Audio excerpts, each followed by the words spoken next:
Don't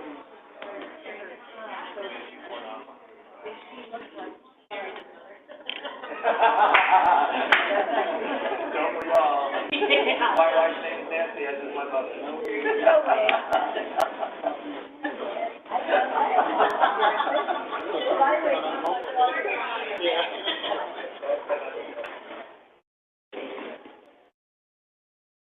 We ready?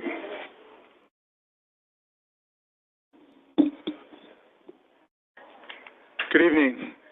Members of the public are encouraged to participate in meetings by accessing the webcast at www.cityofclovis.com/agendas or providing written comments at the same website, participating by phone, or by coming to the City Council meeting here in person.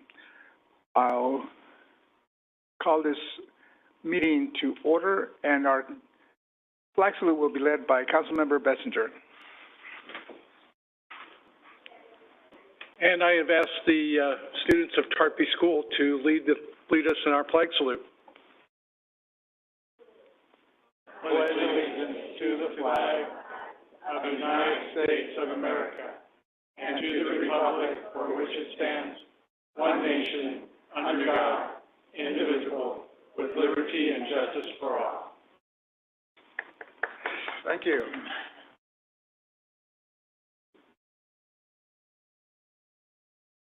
And will the clerk please call the roll? Councilmember Ashbeck. Here. Councilmember Bessinger. Here. Councilmember Monuthua. Here. Councilmember Whalen. Here. And Mayor Flores. I'm here. First order of business, presentation proclamations recognizing Tarpey Elementary Student Council for receiving the Civic Learning Award of Excellence, and this will be presented by Mayor Pro Tem Ashbeck. Hello. You all are on summer vacation, yeah? And so now you're here on summer vacation. Note for the teachers, you should get extra credit for next year. Starting off the year with extra credit, do you think that's only fair? Totally fair. Well, thank you all for being here. I want you to know that when I read this story, I was so excited about the initiative and the promise and the work that you all did. So I said to Mr. Holt, we got to get you here to honor you because someday you're going to be sitting in these chairs. Yeah? Yeah. Yeah. All right. So, Ms. Hunter, I understand you are the teacher behind this. You can come up here with me if you want. Anyone? So let me read you this proclamation, and then we'll meet you and hear from you all if you'd like to comment. So this is a proclamation recognizing Tarpey Elementary School Student Council. Whereas the Tarpey Elementary School Student Council provides an opportunity for students to develop leadership skills, partner with local community organizations, and serve the school and local community through various projects throughout the year. And whereas on campus, students are involved in the governance of the school through developing rules and policy videos, coordinating Red Ribbon Week, Character Counts Week, and Anti-Bullying Week activities. And whereas in tribute to 9/11, the Student Council assembled and distributed gift baskets to the Clovis Police Department and to Fire Station 2, your neighbor, and created and delivered thank you cards and gifts to the 144th Air Force Fighter Wing Air National Guard. And whereas during the pandemic, the Student Council organized a sock drive for the community to kick away germs. That's cute. And they recorded weekly motivational messages to send during weekly announcements. And whereas other activities include a Thanksgiving food drive for the Tarpey community and Poverello House and participating in newspaper sales on Kids Day. There's a lot of whereases in this thing, so there's a couple more. And whereas Tarpey Student Council gained statewide recognition and was recently honored with the 2022 Civic Learning Award of Excellence, yay. And whereas they are the, listen to this, this is big, they're the only elementary school in the state to win the honor. That's amazing, that is awesome. Yes.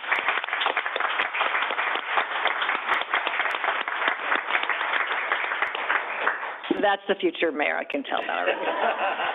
Now, therefore, be it proclaimed that the Clovis City Council does hereby recognize and commend the Tarpey Elementary School Student Council for their initiative, passion, and drive in civic engagement to make a difference. And that is signed today by our Mayor, Jose Flores. Congratulations to every single one of you.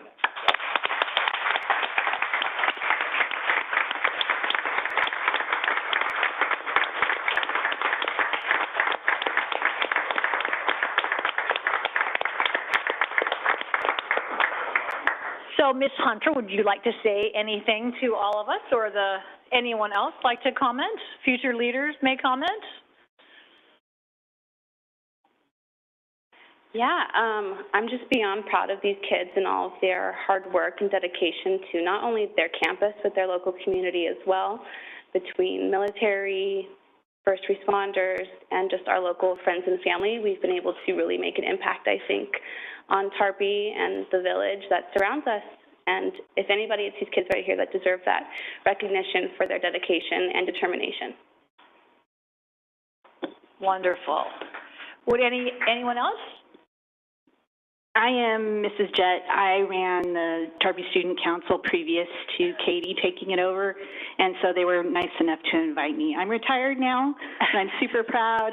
A lot of these students I had as students as well, so I'm very proud of just their commitment to service, because it is a extra load on them. They have to show up for meetings and do extra things and speak in front of people, so it's a great thing. So congratulations, everybody. That's wonderful. Thank you. Hi there. My name is Tasha Wu, and I'm the proud principal at Tarpey Elementary School. I just want to thank Mayor Flores and City Council members for this special recognition. This is just an honor. When Rebecca reached out to me, it's been so wonderful recognizing our students for the Civic Learning Award, but to have her say for us to come down here was even the added icing on the cake. I want to thank my parents for bringing out our students, because when I called them over the summer, they were a little fishy, and I said, no, everything's okay. So, and especially for my two advisors, Sir Dee Dee Jett, who started the traditions of Student Council, and Katie Hunter, who carried on. Thank you for everything, because it's a lot of hard work. And our students, I'm just so blessed to be working with them every day. They learned about having a voice on campus, about student governance, and just really serving the community, and I'm so proud of you. Thank you guys again for the special recognition. Thank you so much. And to our future leaders, you probably are thinking this is a lot of activity and attention, but what you did is unique, as evidenced by you're the only elementary school in the state that won this. But communities are only great because people step up and do something beyond what they're supposed to do. I'm going to cry. I cry about all this stuff. But like, you've demonstrated at a pretty young age that you can do something for someone else. And you helped people that you will never know who you helped, potentially. You will never know the firefighter that got the basket, or the fighter pilot, or the 911 responder. So that really is the essence of future leaders. So it's just super awesome, and we're just really proud to have you in our community, and thank you for coming down on summer vacation. And yes, extra credit. We'll write you a note that says extra credit. So what we'd like to do is we have a certificate for Ms. Hunter and a certificate for the school. So you each can have one, suitable for framing. And then we have one for each of you. So the mayor is going to help me, and he's going to call out your name. So if you want to just pass by and shake our hands, and we'll get you a certificate, and then we'll get you up behind this dais, and you can all sit in these chairs and take your picture. We also have some commemorative challenge going. First is Isabella Medina. Okay.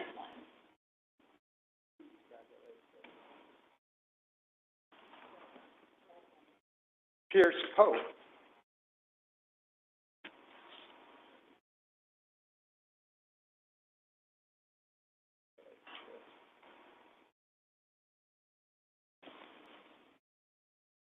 Julian Martinez.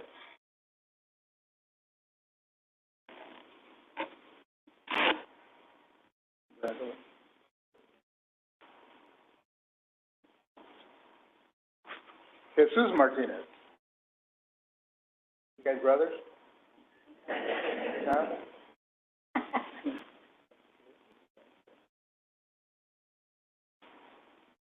Kenneth Martinez, the whole family. The Martinez clan is present.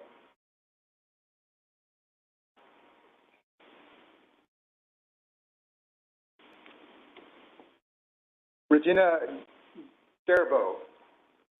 She couldn't make it tonight, yeah. Oh, okay, we'll make sure that gets to her. Eva May.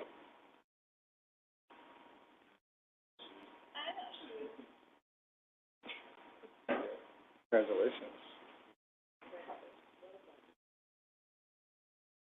Amaru Kamau. Did I get close? Kamua. Come on, I was closer the first time, huh? Congratulations.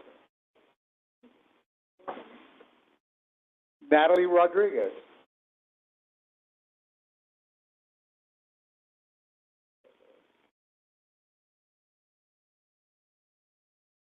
Natalie Martinez. You all Are they? Overachieving family, one of the two things.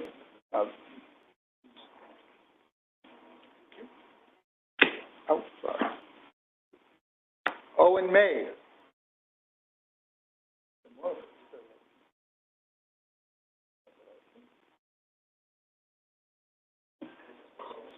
Taya Carroll. Taya Carroll, Taya. That's good, that's for that. Hunter? I'm gonna give you the one for the school. And do you wanna take the one for?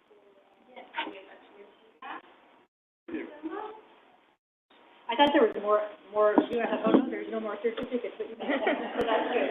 But if you wanna come here and have your picture taken, you come sit in these chairs. Test it out, let us know how it feels. Yeah, good idea. Take one for yourself.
Thank you for.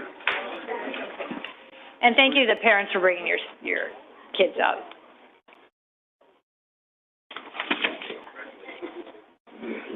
Next presentation is an update on activity at Clovis Culinary Center.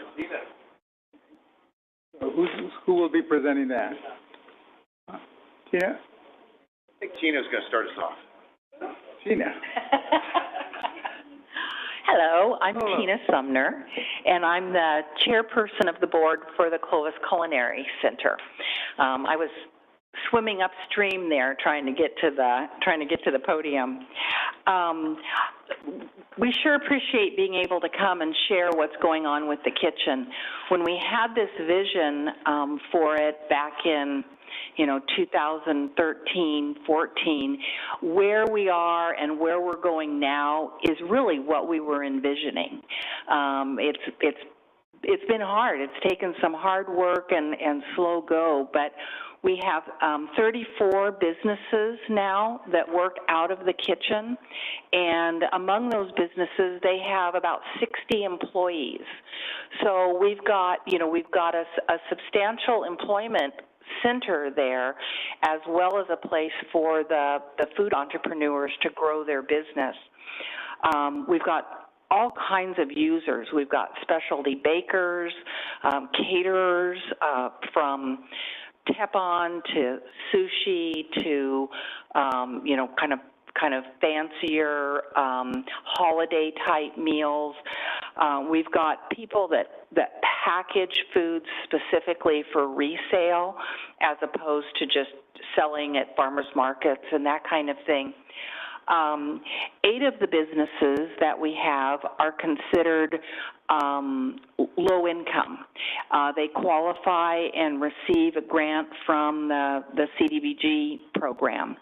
And so we're very happy to help those people be able to start and grow their business, you know, to have the resources to use the kitchen.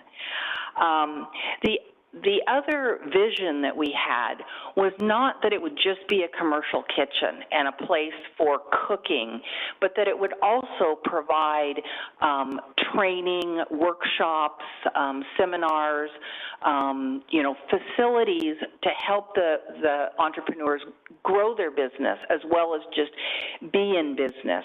And so we offer one-on-one counseling as well as workshops and that kind of thing. Sean, would you take my purse to the lobby, please? I sent my dad a Father's Day, and it arrived today, and I'm sure that's why he's calling to tell me thank you. And I told him if you don't get through to me, call me twice. And so he's called me twice. So, but anyway, we've had trainings on legal counseling, finances, a business plan. We just, a week or so ago, had a workshop down at Apple, the Apple store, on how to photograph your foods for social media and brochures and things like that. We do a lot of stuff on marketing, because that's a big issue. We also recently held a Vending 101, is what we called it, and it was for people that want to be part of farmers markets, you know, swap meets, any of those kind of public facilities. How do I do that? How do I get in there? And so Vending 101 is intended to walk them through that process to be able to do that.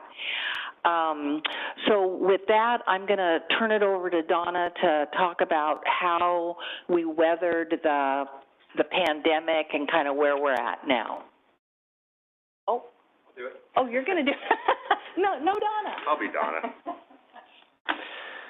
So this really is a project that is pretty special, and we knew it was a special project when we all started working on this, you know, back in the, I don't know, 7 years ago or something.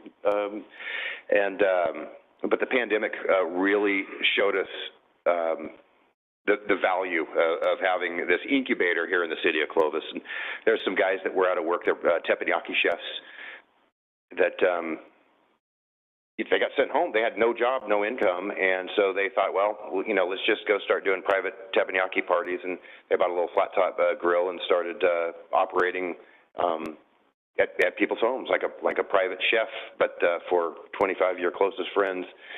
They operate out of the Culinary Center.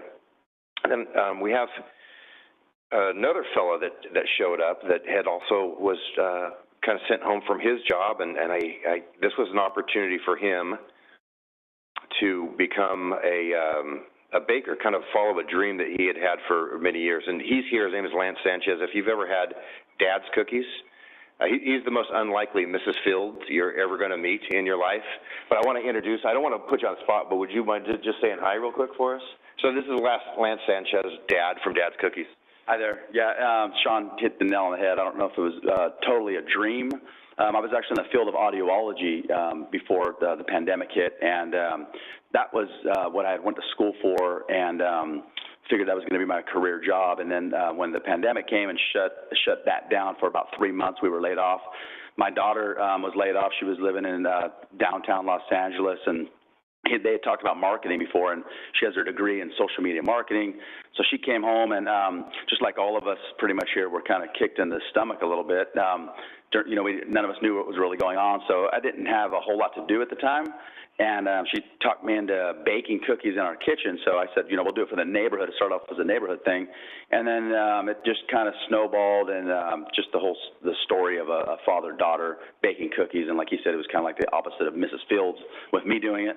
And then it became a thing to where it was a community thing, and that's been the most special part of it all, working with her and then working with the community. So fast forward to where we are now, I've learned so much at the Clovis Culinary Center. And I didn't even know what the Clovis Culinary Center was. I didn't know it existed. We started kind of looking into some things, and I actually asked on, you might not even know this, Sean, but I asked on Facebook. I asked some of my friends on Facebook, and one of my friends reached out and said, hey, we know about this place called Clovis Culinary Center. It's an incubator kitchen. So then I emailed them, and that's when I met Sean and Jason Quigley, who manages the place as well. And next thing you know, we went in there a few weeks later after we got all of our paperwork done, and it's been one of the neatest experiences I've ever been through in my life, just to be able to cook and bake there, and not just that, but to be out at the farmers markets, at the community events, and seeing, like, you know, we were all shut down for, you know, X amount of months, even close to 2 years, and seeing families and the children and the dogs and everything. We just did last week at Rare Earth Roastery, we did the Clovis Street Fair, and to have that type of thing come. And it seems to me like the community has gotten even stronger since all of this has happened, and I think that is a big reason why. So, yep, that's how it's all worked. And the samples are where? I should have brought some. Oh. Yeah, Mondays are baking days. Now is not a good time to say that. Well, Father's Day weekend is the second busiest week of our of baking. I didn't know this 2 years ago, but Valentine's Day and Father's Day. So I'll bring you all some real soon. I'm just kidding you. It just seemed like a perfect time to go, yeah, here's my sample. Tell me the name of the business again. Dad's Cookies. Dad's Cookies. Yes. Awesome. Yes. And Dad's cookies are awesome. I got invited over the holidays to a cookie exchange. I don't bake, so I called over to Lance and got the best cookies, and everybody at the party was like, where did you get, I mean, they're like cookie cakes. They're so good. So if you need cookies, I know a guy. Anyway, you know, we just wanted to thank you so much for your support.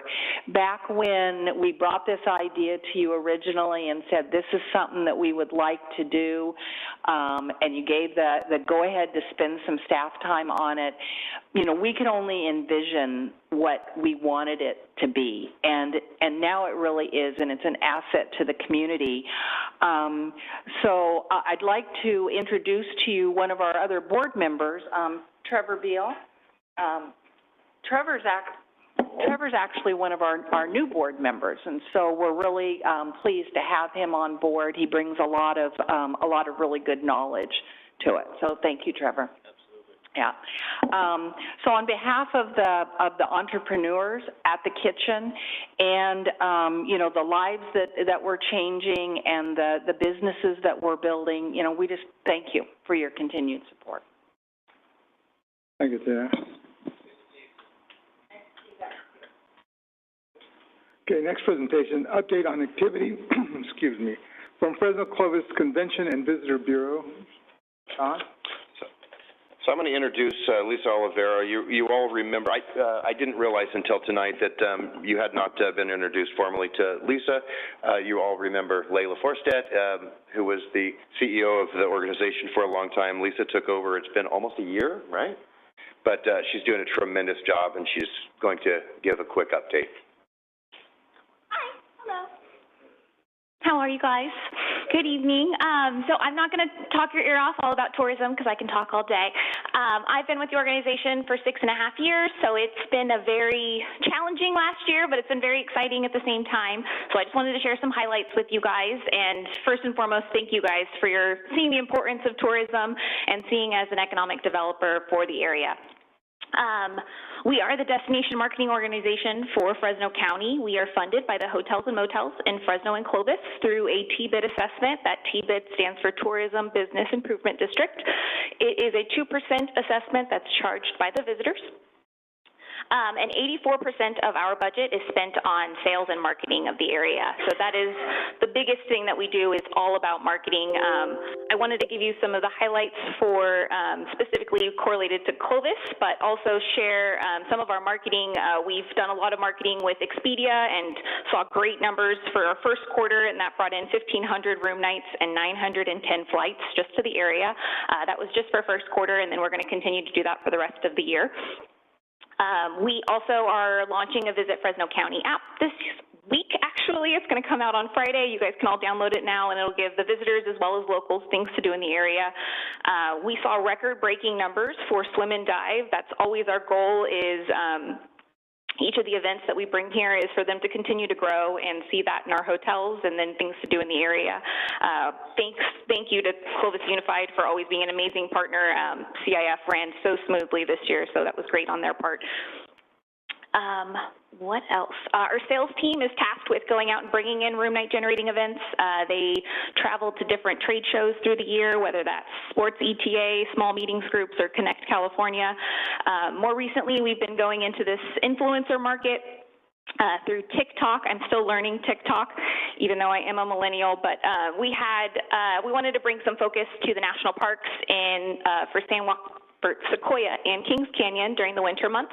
So we had them come out in December. It is a couple that they're called Lovers Passport. They travel in their van, and so we wanted to see what they could do, and they took some footage of Sequoia, and it had 6.9 million views. Reading the comments alone is just wonderful to see that they didn't realize that it was in Fresno County, and that also leads to more visits, which is what we want. And then I feel strongly about research. So that is something that we've really focused on.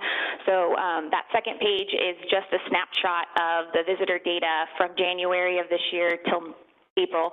May should be updated any moment now. So, and this is presented to TAC every month so that they have an idea of how the month was, and just to see a demographic and who's coming to the area, and learn a little bit more so that can correlate with marketing in the future. Any questions? Questions? Well, and if we need it, you can probably break down CIF, how many tax dollars came to Clovis versus Fresno, like specific to just us, or no? It gets blurry when we're separating the two, just because we don't know exactly where they're eating or where they're spending their money, but we can see the influx of what that economic impact was. And since it is so close to Clovis, Clovis definitely feels the majority of the love. And I am encouraged that Sierra Vista Mall is number 3. Yes. That's just, I always think it's interesting to see where else they're traveling, but Sierra Vista's gotten a lot of, they've gotten a lot of growth this last year, so I'm sure the pandemic hurt, but they've gotten a lot of good things going their way. Thank you for what you do. Mm-hmm. There was recently there was an Emmy Award ceremony, and a local PBS show, Outside Beyond the Lens, got 4 of the 6 Emmy Awards. And you guys are one of the bigger commercials that are on there. I think this program is really picking up a lot of traction because it's really well done. And when they do their Visit Fresno County commercial, I would be nice to know what kind of draw we get from that particular one. But I think your advertising money is spent really well on Channel 18. Awesome. Thank you very much. That was great for them to win that Emmy, and it's even better whenever you're sponsoring it. What else? Thank you. Thank you so much. Next item is public comments. This is an opportunity for the members of the public to address the City Council on any matter within the City Council's jurisdiction that is not listed on the agenda. In order for everyone to be heard, please limit your comments to 5 minutes or less, or 10 minutes per topic. Anyone wishing to be placed on the agenda for a specific topic should contact the City Manager's office and submit correspondence at least 10 days before a desired date of appearance. Is anyone here wishing to make a public comment? I see interest. Please give us your name and address, please.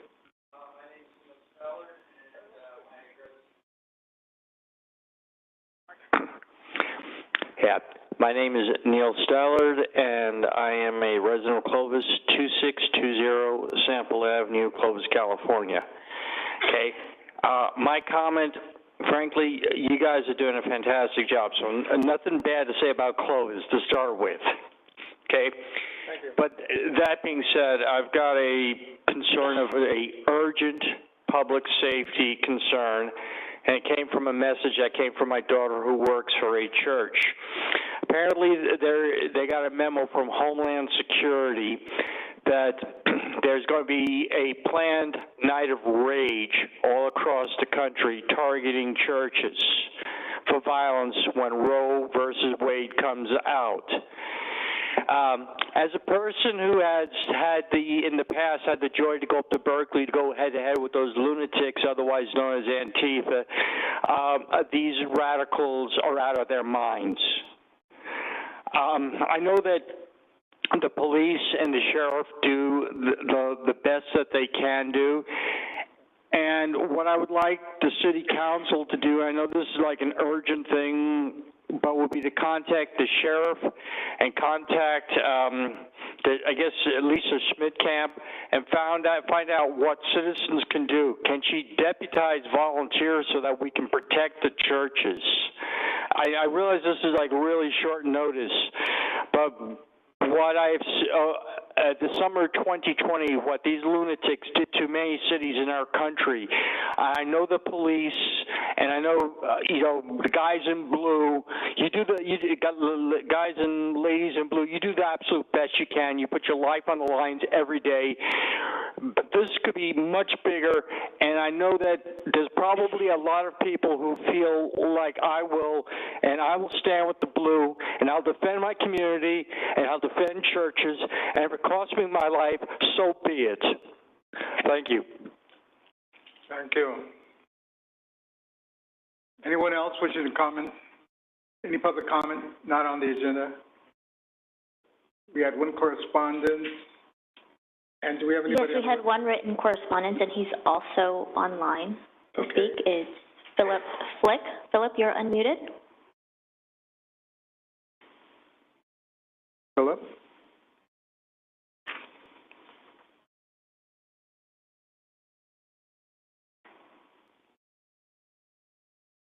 We lose Phil? It looks like his audio might not be working, so we may just have to Phil, move we on. apologize. It appears your audio is not working. Hope you can hear me.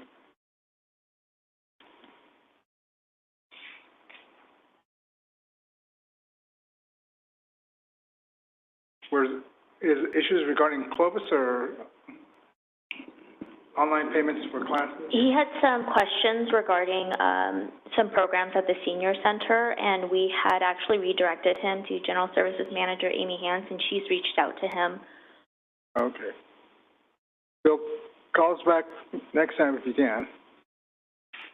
Anyone else wishing to, anybody else on the web? No.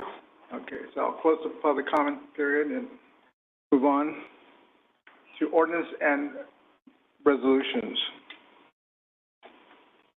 With respect to the approval of resolutions and ordinances, the reading of the title shall be deemed a motion to waive a reading of the complete resolution or ordinance, and unless there is a request by a council member that the resolution or ordinance be read in full, further reading of the resolution or ordinance shall be deemed waived by unanimous consent of the council. Next item is consent calendar. Items considered routine in nature are to be placed upon the consent calendar. They will all be considered and voted upon in one vote as one item unless a council member requests individual consideration. A council member's vote in favor of the consent calendar is considered and recorded as a separate affirmative vote in favor of each action listed. Motions in favor of adoption of the consent calendar are deemed to include a motion to waive the reading of an ordinance or resolution on the consent calendar. For adoption of ordinances, only those that have received a unanimous vote upon introduction are considered consent items. Does any council member have an item they wish to pull from the consent calendar? No. Anyone from the public wishing to pull an item from the consent calendar, items 4 through 18? No. Seeing none, anyone in the web? No. Bring it back. I'll make a motion, we approve the consent calendar. Second. We have motion and second. All those in favor signify by saying aye. Aye. So it's unanimous, 5-0. Next item, public hearing. A public hearing is an open consideration within a regular or special meeting of the City Council for which special notice has been given and may be required. When public hearing is continued, noticing of the adjourned item is required as per Government Code 54,955.1. Item 19, consider an introduction of an ordinance R 2008-00783, a request to amend the Loma Vista Community Center North and South Master Plan to remove the planned local street identified as Marengo Avenue within Planning Area 1 and Planning Area 2, and to adjust the underlying R3 zone district to reflect the modified circulation layout. Multifamily LP property owner, Walton Castanos Homes applicant, Precision Engineering representative, and we see there's a note here that wish to continue to July 5th. Staff members, David Merchant, our city planner. Mayor, is going to indicate that we've received a request from the applicant to postpone this to July 5th. It was publicly noticed, so we had to have it on the agenda. I'd like you to open up public comment if there's any, and then if you're okay, continue the item to the 5th. Okay. Did any member of the public come here tonight to discuss item 19 and wish it to be heard? Anyone on the web? No. Okay, so seeing that the applicant's requesting a continuance, what is the council's pleasure? Make a motion that we continue to the meeting of July 5th. Second. We have motion and second. All those in favor signify by saying aye. Aye. So it's 5-0. Item 20, consider approval of a resolution approving various actions required to conduct the November 8, 2022 general municipal election. A, calling and giving notice of the November 8, 2022 general municipal election for the purpose of electing 3 members of the City Council for the term of 4 years through November 2026, and B, considered to consolidate the general municipal election with the statewide general election and authorize the Fresno County Elections Division to conduct the November 2022 election, and C, establishing conditions for the filing of candidate statements. And our staff member will be our city clerk, Carrie Shaw. Good evening, Mayor and members of the Council. The item before you tonight is a resolution to approve the 3 actions listed above, which are required to conduct the Clovis General Municipal Election for City Council. The election is scheduled for November 8th, later this year. The nomination period where prospective candidates may pick up and drop off paperwork to run for council will be from July 18th through August 12th. For this election, there are 3 council seats available, and they are currently being held by council members Bessinger, Whalen, and Mayor Flores. The term for these seats will be for 4 years, starting this December and going through November of 2026. To comply with SB 415, we are required to consolidate our elections with the statewide general elections moving forward, and this will be our first election doing so. Additionally, staff is also requesting for council to approve authorization for Fresno County Elections Division to conduct our election. They are our county registrar of voters, and they have conducted our elections for the last 13 years without incident. And lastly, in conjunction with calling the election, the City Council will need to establish the conditions for filing candidate statements. In the past, Council has established conditions limiting the candidate statements to 200 words, provided that the candidates also prepay for the cost of printing. This year, the county clerk has given us an estimate of approximately $1,040 per statement, so per candidate, and they have to pay that at the time of filing their paperwork if they choose to file or to submit a candidate statement. With that said, staff is recommending council to approve the resolution that will call and give notice to the election, consolidate the election with the statewide general election, authorize the Fresno County Elections Division to conduct our election and to establish the conditions for the candidate statements as previously mentioned.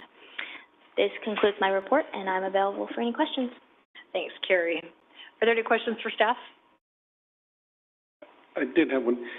Will it be like the March election in which whenever it is certified, that's when we will seat the new council member, or are we doing it where it's January 1st? So, yes, it'll take a few weeks for us to get the final election results, so late November, and we will likely not have the last council meeting in November because that's a holiday week for Thanksgiving. And so our next city council meeting will be the first week of December, and that's when we'll have our reorganization meeting, and we'll be seating the new council. Okay, all right, thank you. Any more questions? Okay, I'll open it to the public. Anyone in the public wishing to comment or ask questions regarding this item? On the web? No. I'll bring it back to the council. Well, in this case, I'm happy to make these motions. Not running. Exactly. Do you want 3 separate motions, I assume?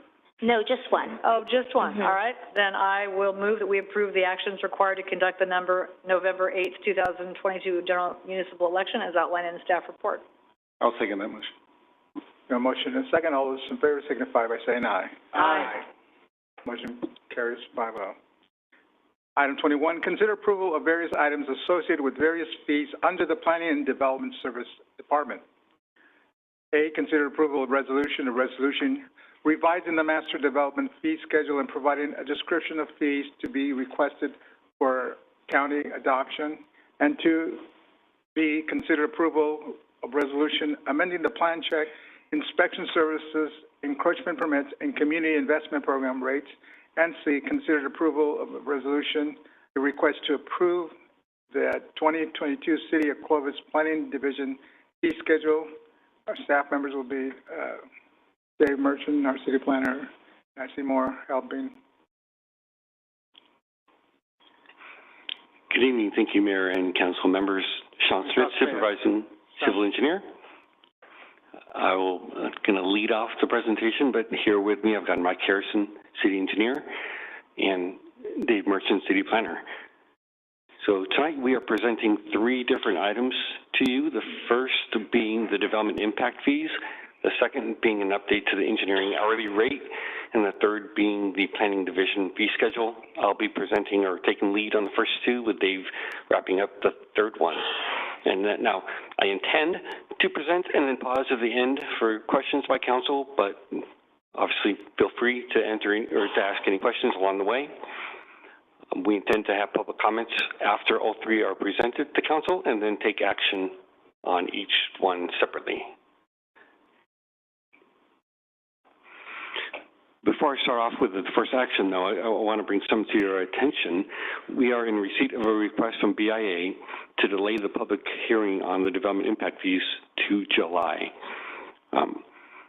Staff is looking for direction from the council regarding this action. Before we proceed with 21A, staff's recommendation is to not delay, and we have a few reasons for you. Staff has been meeting with the BIA and stakeholders since March 18th. We've had a total of 5 large group meetings that have been both in person and with virtual options. The June 20th date has been known since the first meeting back in March. Any person is able to attend this meeting both in person and virtually by phone or computer. And if we do decide to delay tonight's hearing until July, it triggers additional requirements. There's Assembly Bill 602, and it just requires additional findings be made on our current fees. So I'd like to pause now and ask council to consider whether we move forward with 21A or whether we delay it until June or later. July or later. What does additional legal justification mean? Pray tell. AB 602 requires that at least the single-family fees be changed so that they're based on the square footage of a home, and right now all of our fees are either per acre or per unit based. So I have two choices. We either have to revise the entire fee structure for a residential, for single family, to be on a per square foot of home basis, so there's different rates for smaller to bigger, or I have to make findings as to why not to do those and why the fee structure that we have currently is sufficient. So that would just take additional staff time and working with legal counsel as well. Okay, thanks. Well, When did we know about having these requirements, having to do this extra stuff? How long ago? You mean to do AB 602? Yeah. And so how long ago were we already notified that this passed, so starting July 1, if your fees come after that, you're requiring this? How long ago did we know? I knew that before the March 18th meetings, and that was one of the reasons for picking June 20th, just to give as much time as possible without triggering AB 602. So before March 18th, we did not have any inkling that this would be coming down the pipeline? I don't remember the exact date that I learned about it, but it was before March that I knew. And that additional, so that additional work will require more cost, I'm assuming, and an actual study outside of us, or meaning like a consultant doing it, or is it just our staff? It would require additional costs. I'm not sure at this point if we would need to go to a consultant. I think we would try first to do it in-house. Okay. And then that square footage, then, that one chart that has single-family, multifamily, I'm assuming that changes now to just square footage type instead of single-family, multifamily. Is that how Then that's correct. Okay. But currently, the section that talks about it saying, because there's no new fees, no new nexus studies or revisions, and this action is required prior to July 1st. And so I'm assuming because of that date, it doesn't trigger, or is it no new fees and it doesn't trigger, or any of those other ones? I'm going to ask Scott if the city attorney could help me with that. Yeah, the date triggers the new requirement for the fee study, whether or not it's increasing or not. Any fee study that's adopted after July 1 has to meet the 602 requirements. Then there's other requirements beyond that if you're proposing increases. But even if we weren't proposing an increase, 602 would require those additional requirements after July 1. Okay, so July 1 kind of makes us have to do that no matter, regardless. Okay. And then, so we want to do it tonight because, is that the main impetus though? Because of that July 1st date and the requirement, or? That's just one of many. I mean, we feel we've done a lot of work already and presented the information. This request came late, in my opinion, but we feel we've done the work to be able to present it to you and with our best recommendation. So our suggestion is to move forward and not delay any updates to the fee adjustments.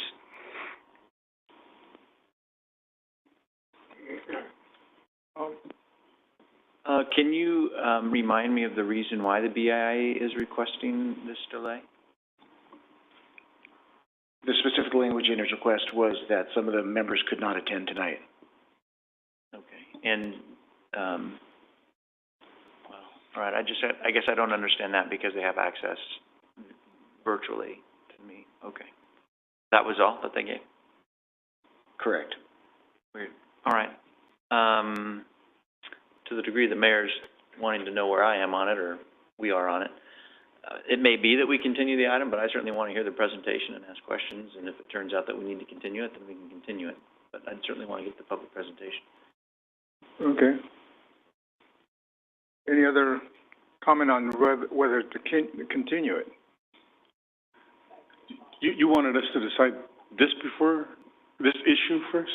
Is sort of That was the request of initial staff. question. Yes, that's the question. If you would like to continue with the presentation and consider it tonight, or if you would just like to continue it before the presentation is made, and then we would go on to B and C. So will we open that up first? Because it's an item that we would need input. Potentially there are members here who, I just feel like we don't have enough information on why they want to be continued other than access. And so I believe there's members of the building industry here. So if we can hear that, I think it will help us make that decision. But without any input, then I'm along with Bob in that. Let's just hear the presentation. So I don't know what the mayor would like. I hear consensus. So consensus of the council is that we hear the item. So go ahead with your presentation. Okay, thank you.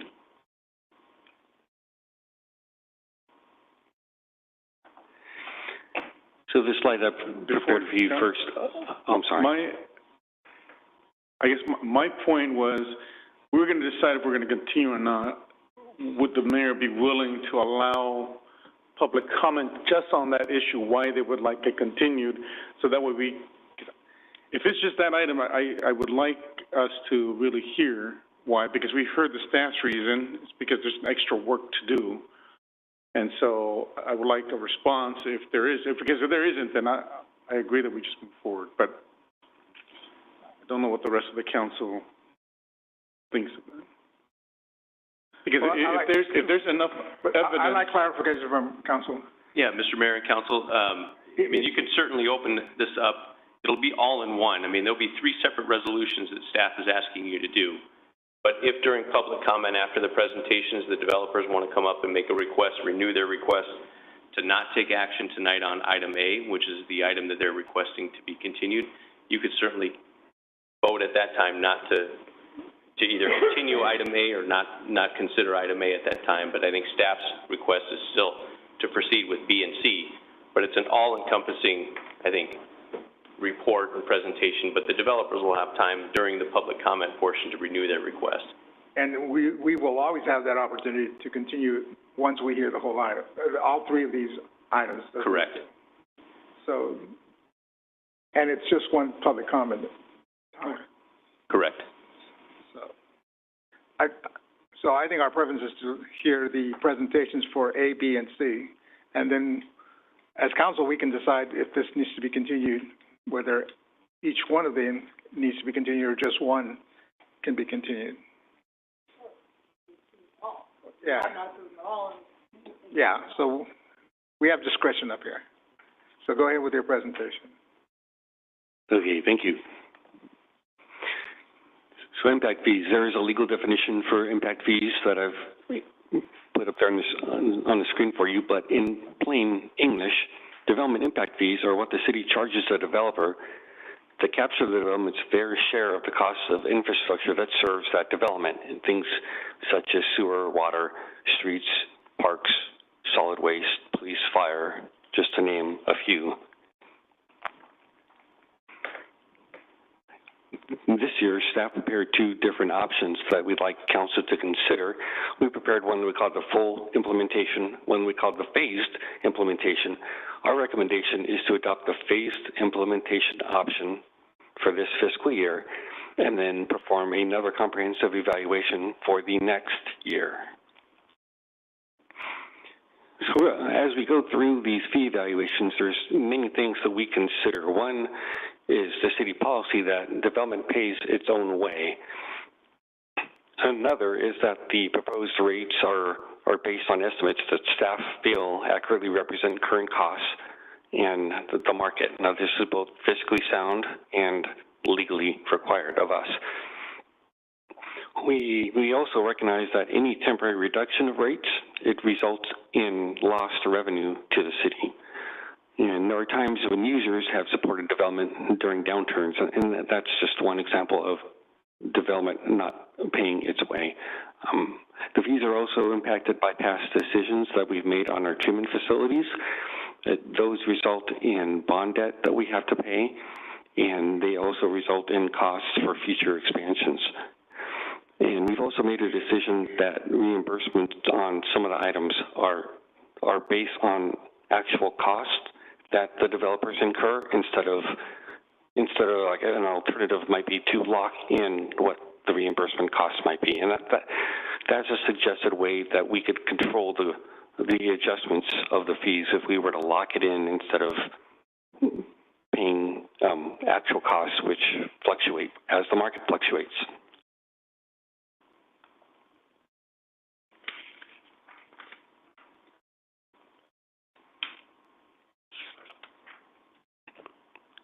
Sorry, gotta catch my spot. So the last time that we performed a comprehensive fee evaluation was when the sewer and the water master plans were updated in 2017.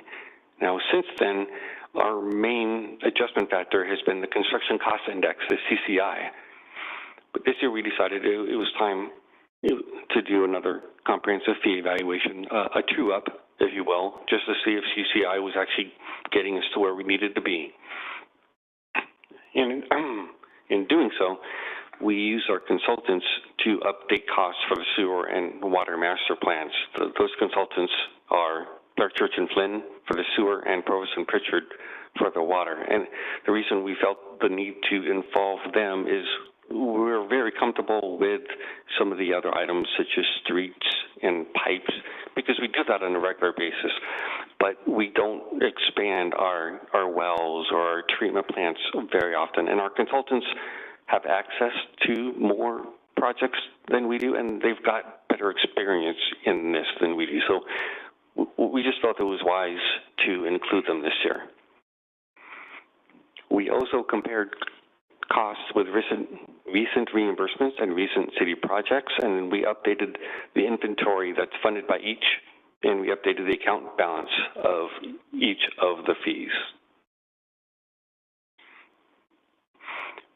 So one thing I want to note, as we did this full fee evaluation, we took a look at what the overall bottom line impact was to a project, and based on what kind of project it was or where it was in the city, the overall impact ranged from 27 to a 40% increase with the full comprehensive fee evaluation. That information is contained in the staff report, and it's also contained in some of the attachments that you have before you.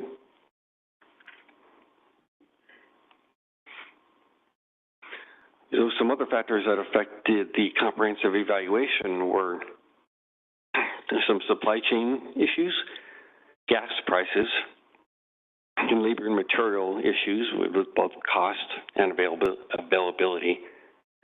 And that's all built into our current market conditions. Now, some general typical concerns that stakeholders have are they want the city to have the ability to fund infrastructure to allow continued growth. They also want reasonable fees so the projects can be profitable. And they also want adequate fund balances to provide timely reimbursements. Sometimes these work together, sometimes they work in opposition.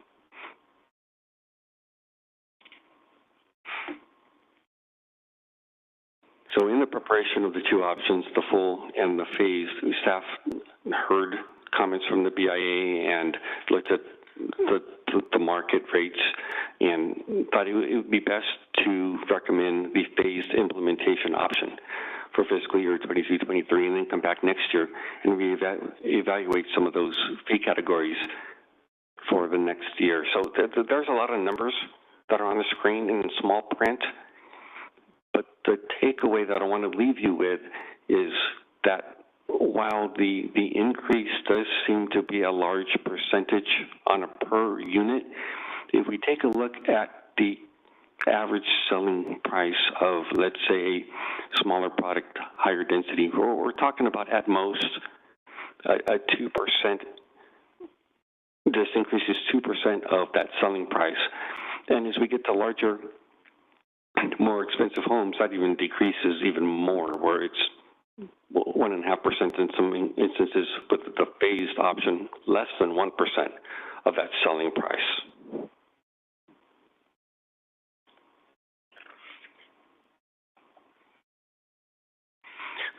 phase implementation option, what we're taking a look at is basically the sewer, the water, and the street fees. And we are recommending that we implement half of the proposed increases in those fees. Everything else, police, fire, parks, you name it, all of those would be implemented according to the full evaluation and at full increases.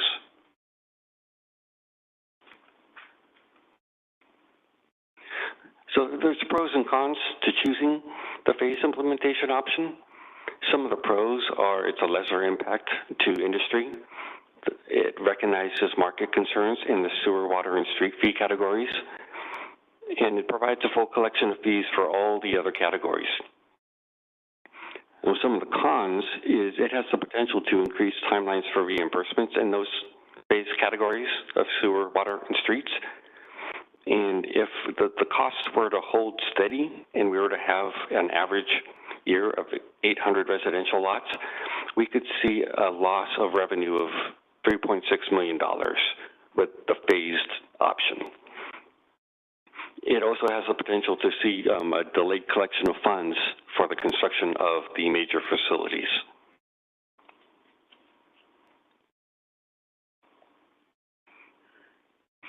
So just a quick summary for you. There was stakeholder outreach by engineering staff through email and meetings. We created two options, the full and the phase implementation options.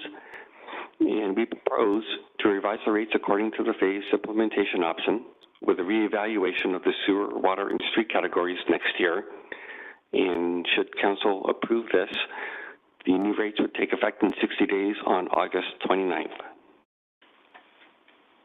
Staff's recommendation is to approve the resolution, revising the master development fee schedule, and providing a description of fees to be requested for county adoption. So at this point, I'm going to pause my presentation and allow council to ask any questions before we move on to the next. Questions regarding item? Development impact fees. What's that? It's for the development impact fees.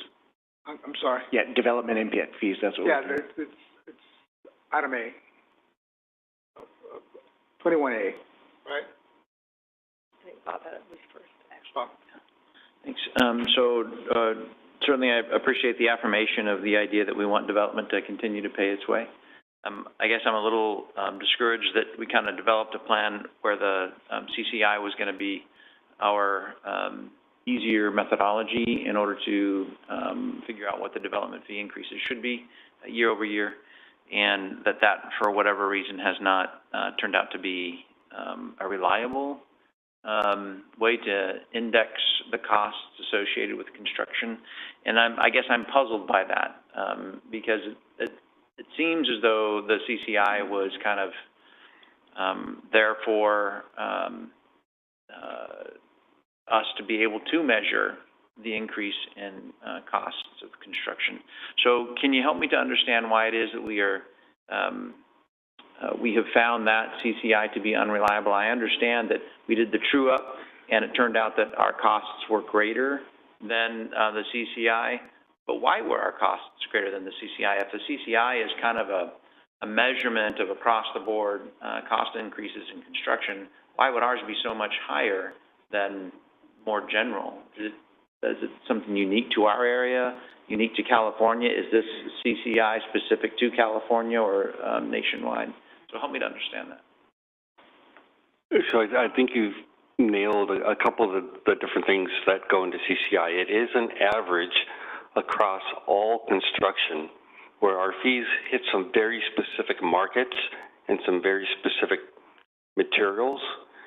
And the CCI average that we look at from year to year is based on San Francisco and LA, two markets that are bordering us, but not the same as us. So there might be differences in Clovis than those two markets that CCI we aren't big enough for them to study us. So we're using it kind of as a measuring stick, just as a barometer, if you would. And just to circle back, that the CCI is across all different construction markets, not just streets and pipe. Mike, did you want to add something? Yeah, I think we were just as surprised as you are that we're seeing these price increases. And when we first started the study, it was back in, I think, November. We were seeing projects come in at we were seeing the CCI at about 7.5%. It seemed like it was higher than usual, but it seemed like it was in the range that it should be. Like Sean says, it does cover a broad array of different elements of construction. And then as we started getting into our studies, we got our information from the consultants showing such high increases. We still had some issues with that. We were questioning it, and we began to get some bids for some of our projects and see those costs actually come in bid prices. So we have a lot of verification of the high prices, and we really don't have an explanation as to why the CCI, which I think we hope is going to help keep us up as we go through these. I know that there's been a lot of increase in the last year, so it is a bit of a mystery. I don't think that we've gotten to the bottom of being able to answer exactly why. So as we look beyond today, if it turns out that the council chooses to go with one of these implementations that you've suggested to us, are we abandoning CCI as a way to figure out how much to either increase or decrease our development fees, or are we going to stick with it until it falls behind, and then we're going to do the true up? What are your thoughts on that? So I know we're not going to abandon CCI as one of the tools that we have to do updates from year to year. I think in the current economy, we're probably going to be stuck on these few categories with doing a full update each year to try to get a good beat on what the costs are. And we're always going to be looking at the construction cost index to see where we are and keep us in line. But the whole purpose of the 50% phase-in is we recognize that we may be in a huge spike in the cost. Those costs may be on their way down later in the year. If they are, then the second 50% increase may not come to pass. And as far as reliability for the industry, right, so they have to begin their projects, probably years in advance, and there is an expectation that the development fees, at least previously, were going to be tied to the CCI, and then to kind of hit them now with an increase that's greater than the CCI seems as though that's a little bit of a shock to their financial system. But that's just a presumption on my part. I guess when you had conversations with developers, and they'll have an opportunity to share their own thoughts tonight, but when you've had conversations with developers, are they also seeing these increases in costs that we have seen for our projects, or because our projects are so unique that they're not seeing the same increases that we're seeing? It's my understanding that they are seeing similar cost increases. I think that they have some, they may be able to, because they have common suppliers and they have their connections, they may be a little bit lower. I'm not absolutely sure, but they are seeing sharp increases in the prices, not just of the infrastructure, but of the housing materials, along with the delays and the labor costs and everything that goes into that. Okay. All right, thank you. Paul? Okay. One thing I would like to see as we move forward with these, I know that it's very factual, fact-based in that as best what we do, we gather with regards to the data, but I would love to see just a true analysis of how are we in the market if we do this, just some presumptions. where we're already the highest, so if we do this, will we still remain competitive? Or is that just because we look back and we keep getting 800 units, getting 800 units, so regardless of what we increase, we're still not increasing enough out of the market? Is that something we can do, or we shouldn't do that? Where, you know, when do we know where, okay, now it's too high? Because look what happened. We increased it, and this year only 400 units came in. How do we kind of balance that? I know that's not as factual, but... I'll be honest, I don't know how we determine whether we priced ourselves out of the market or not. I'm not sure exactly what kind of study that would entail. I think what we limited our study to, or what we focus on with our study, is how much is it going to cost for us to build the infrastructure that's needed for development, and that's directly calculated to the fee.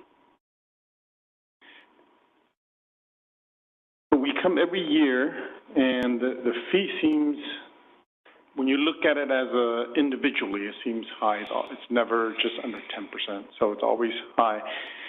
So are we miscalculating every year?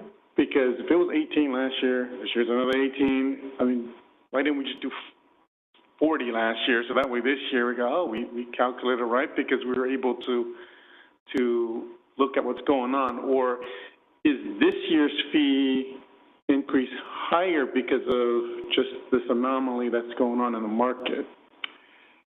I think that we have a concern that it may be just that. For these categories, the sewer, water, and streets, that it could be an anomaly. We don't know for sure. If the prices are going to come down and we are in a spike, then I don't know if they'll come back down to the same levels that they were in the past. I have my doubts that they will. But the 50% gets us partway there, and then we can restudy it again next year. And John, back to my first point, I mean, there's always this public concern with regards to Clovis being too high or unaffordable price-wise. And so I think that needs to lend itself into this discussion, and it may be where we need to start really looking, because if it's $375, I don't know how many homes in Clovis are $375, but if you increase it another, you know, $7,000, $8,000, you know, you're almost at the 400 mark. And so if it can't be built any cheaper, regardless of what it is, how do we then handle that when we are going to be required to create that market as well? So the city of Clovis is a little bit unique in that we have a policy that development is going to pay for itself. A lot of communities don't. Existing users help supplement that. Staff is charged with identifying what the actual cost of providing infrastructure. And I think they've done a pretty good job of identifying that. And the phased-in approach is a compromise for us to be able to deal with some of the concerns the industry has raised. Okay. Sean, you put in the report that if it's phased, then we are about 3.6 million short of what we would need, but this is for 1 year, right? Until we analyze it again, potentially. That's correct, and that's assuming nothing changes. So, right, costs don't change, so we have an average year.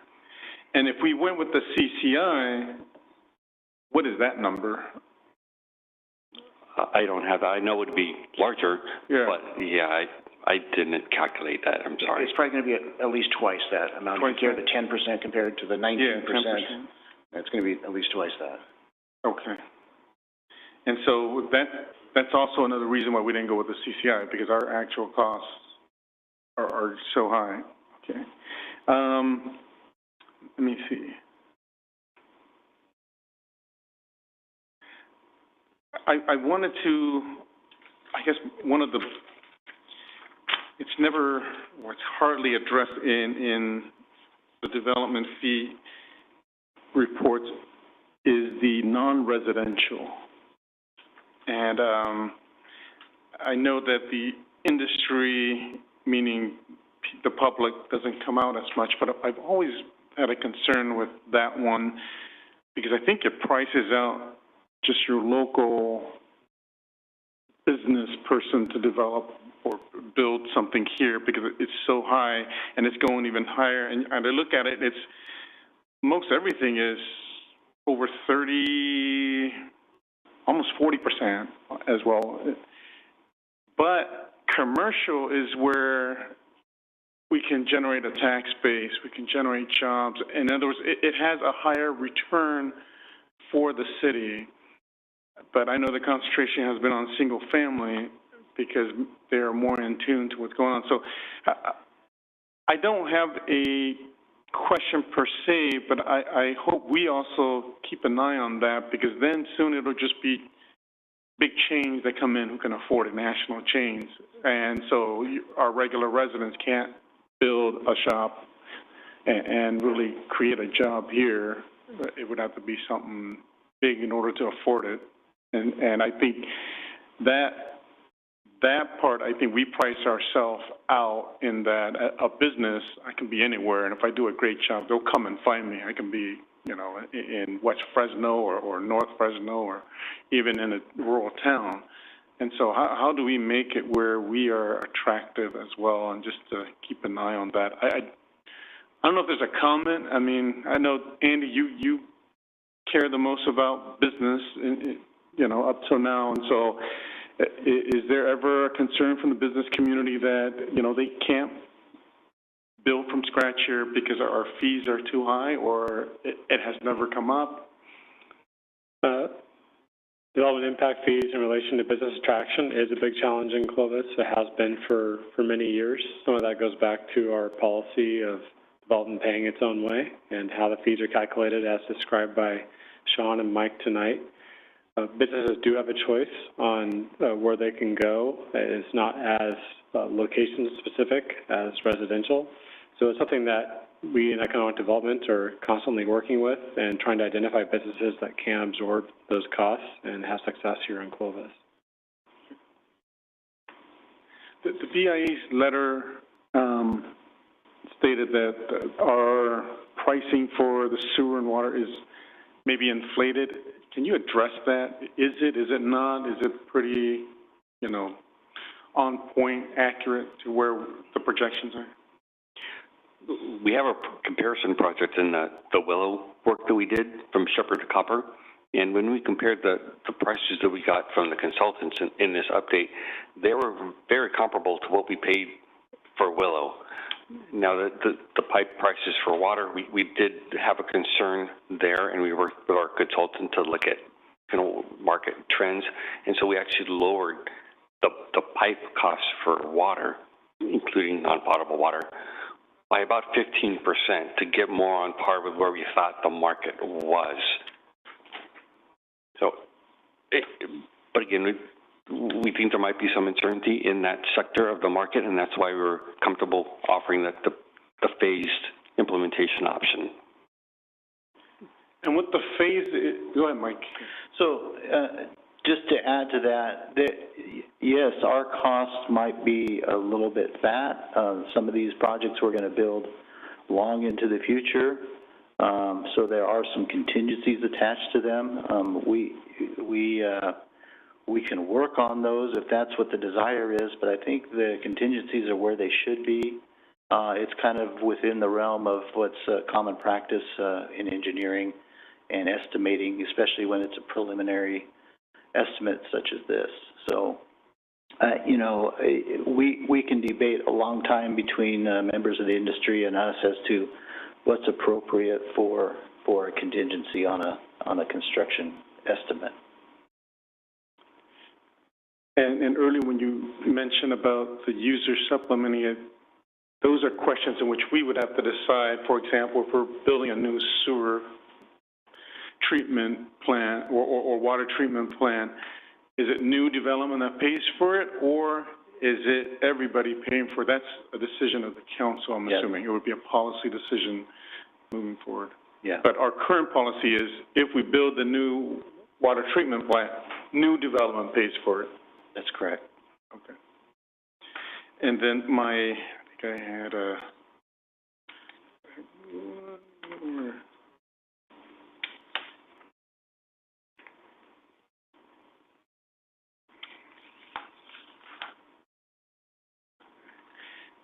If I think of it, I'll come back. I thought I had another one. Thanks. Our policy is that development pays their way. Are there other cities our size where they have the same policy that we can compare our fees to, that we're aware of? Most often we're compared to Madera and Fresno in Visalia, and we can say for certain Fresno's got a slightly different policy. Some of the costs are borne by development and some are shared with the user. I'm not as familiar with Madera or Visalia, but I do hear kind of cost-wise between the four, Clovis has the highest impact fees out of the four. I realize you weren't prepared for this. I would be interested in the future hearing what our comparisons are, and if we can find a city which has the same policy, what they're charging, so that we can have an apples-to-apples comparison. Thank you.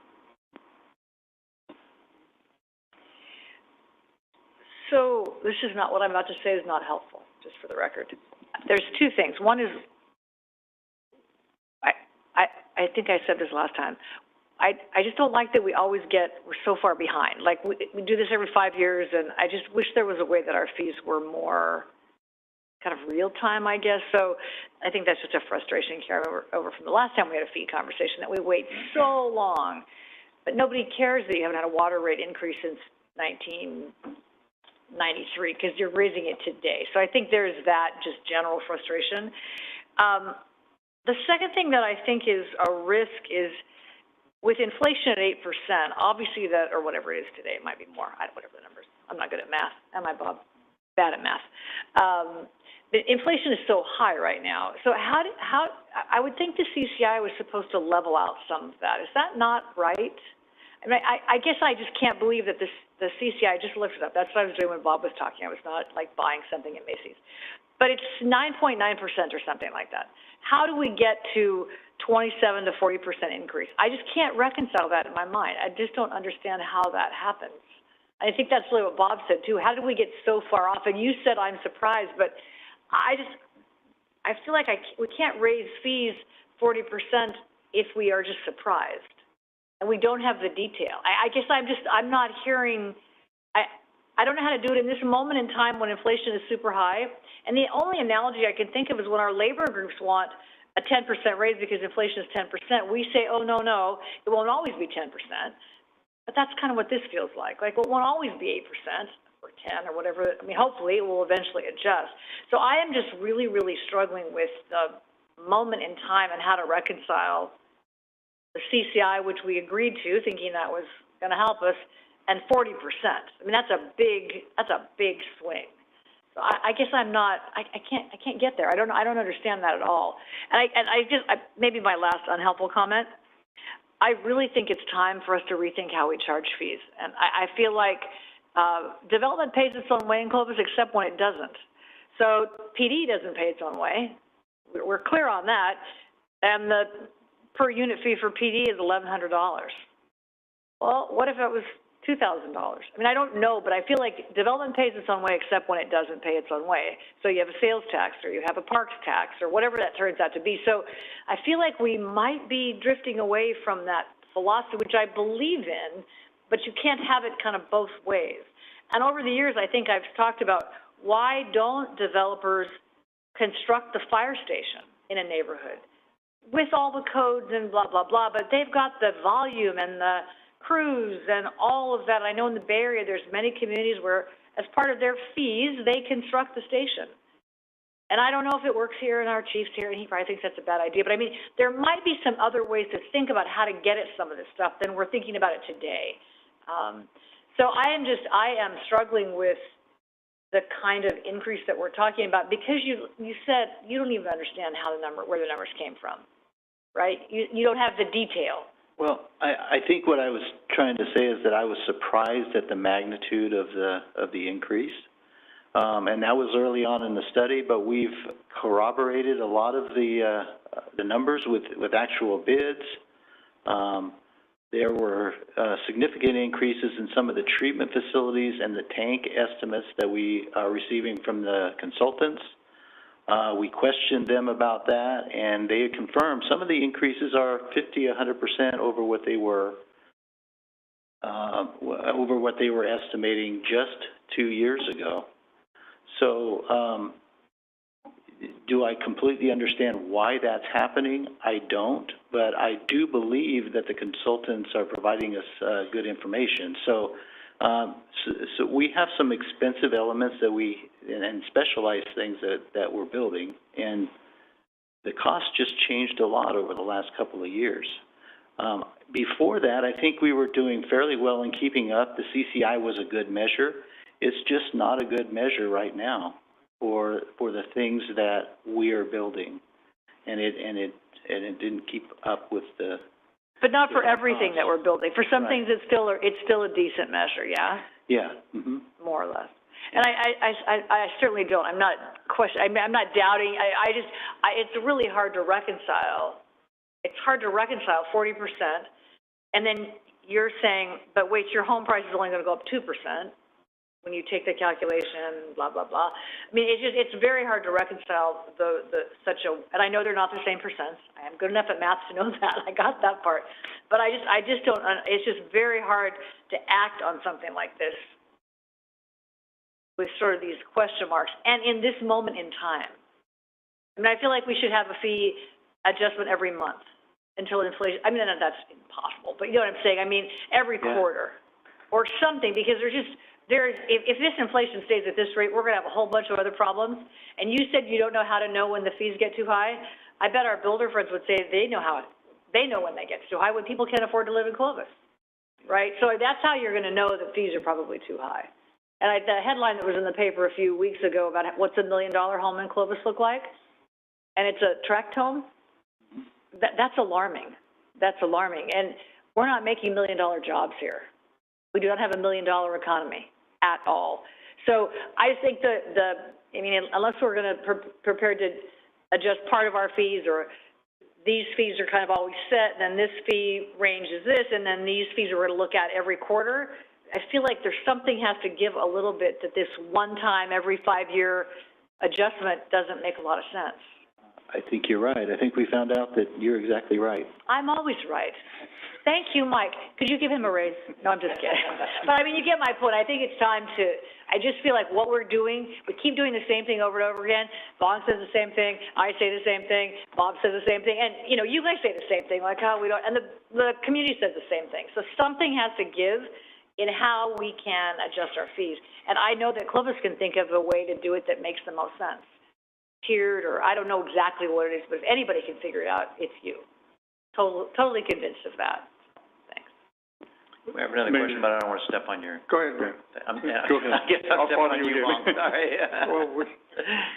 So, I guess just another kind of more principled question. Are development fees designed to be anticipatory in the sense of these are what we expect the costs to be, or are they reactionary to what the costs have been? They are the latter. Okay, what the costs have been. Yeah. And then the contingency factor that we calculate into our fees, is that a 10% contingency, or where are we on that? I think it's much higher than that. It's more like 25%. Okay. And then, every once in a while, we get the treasurer's reports, and I've always been fascinated by reading those for a variety of reasons. But the one from last week gave us a list of kind of our cash balances in some of these funds. And, what really stands out, I think, is that these big ones, for example, the Special Street Deposit Fund, which I presume is where the streets fees go, is that right? Anyway, it's $35 million. It's one of the highest balances that we have.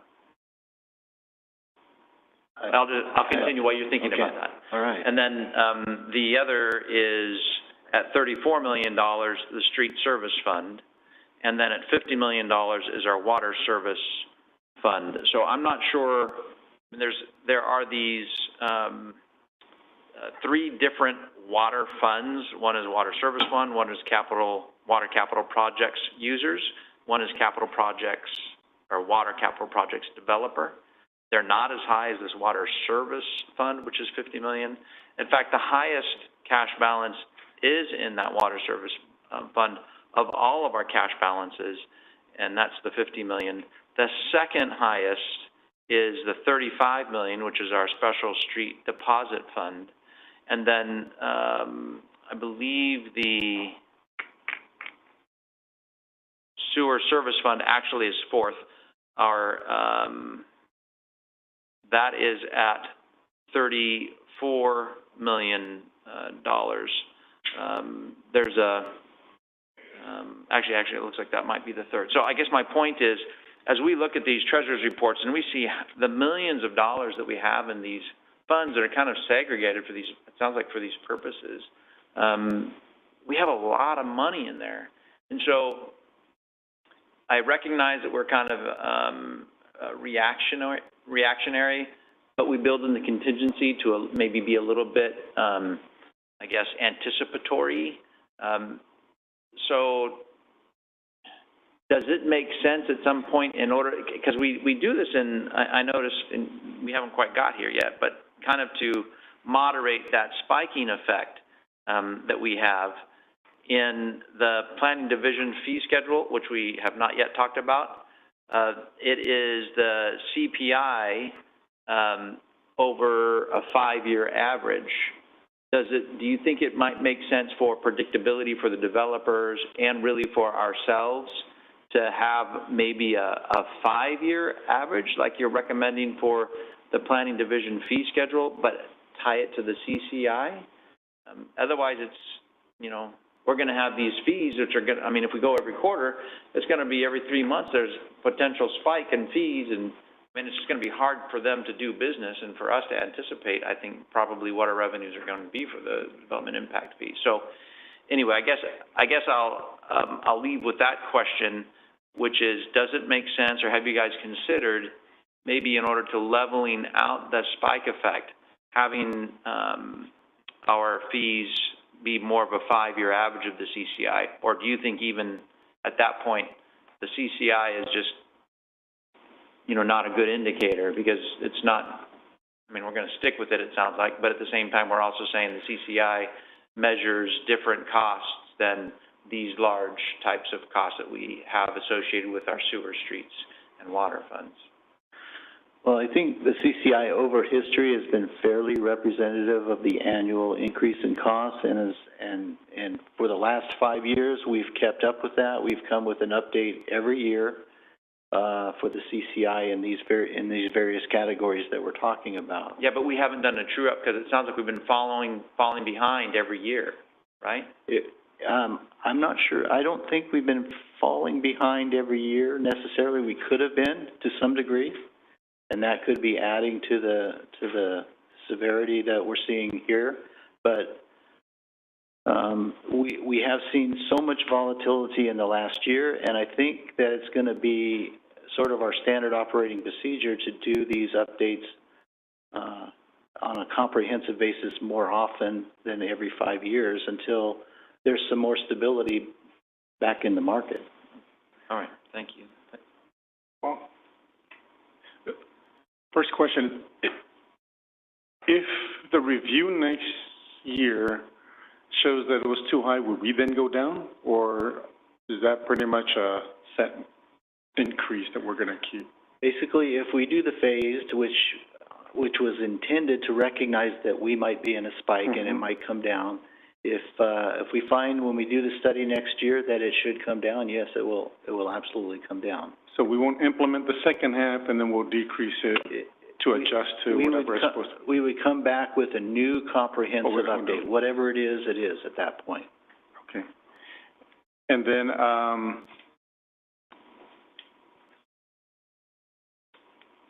I think looking at what Councilmember Whelan just said, so in those studies, I'm assuming it takes into account how much we have in the bank, how much the total cost is, and then how much more funds needed in order to build a water treatment plant. It takes all that into account? It does, and some of those funds I think are the user funds that you were mentioning. Yeah. Yeah, I think for the sewer developer account, that's the one that we operate out of. From that fund, we have to pay our debt service on the sewer. The water developer fund, we pay our debt service to the water. So part of those costs that are figured into the fees are those debt service payments. We have to finish paying that debt, and then we have to build the next expansion and so forth. So we have many, many years worth of improvements programmed in here. All of those are programmed with some substantial contingencies, but they're projects that are 10, 20, 30 years out. We've considered inflating those costs so that we are actually collecting the money we need to when we get there. But I don't think that the fee. I do know that the fee law, Government Code 66,000, doesn't allow us to collect for future costs. So we're limited in that way. So these fees represent current costs, inflated as they may be because of the current economy, but hopefully by implementing only a portion of the increases for these categories, we make sure that we don't come back next year with a 50% increase. Well, I'm just going to come back to sort of that policy question for us is, I think affordability has to be at the forefront, and are we putting too much of that on the current builders so that no one can afford to come to Clovis? And so if it is, then we share some of the responsibility for whatever results from that. And then how do we develop, and I would push for, how do we really analyze and go, what truly is a city shared cost, even though it's coming into a new neighborhood, for example, a water treatment plant. It's not like the old residents would never get any of that water, or even a street, a major street instead of an internal street. And so how do we balance that so that way we keep prices where we are very competitive and also make it where it's affordable to be able to share, so that way all different incomes can come, income earning families can come into Clovis. Because the way I look at it now, I look at the fee structure. I mean, it's just so high. And so regardless of what we build, no one can come in unless you are of the upper tier income earning. And so that's something I think, Lynn, I think you mentioned it with regards to, we were talking about police, right? And so is it just really that district? I mean, you would be willing to pay into it, even though you didn't get a ballot. And I think it's a time to discuss how we can share in all that as a city with current developers and with current residents. It's been mentioned that comparable cities, we really don't have a list, but we do use the market, and it's Visalia, Madera, Fresno, and among the four were with the highest fees. Have we ever really done a detailed study as to those markets and why their fees are structured the way they are?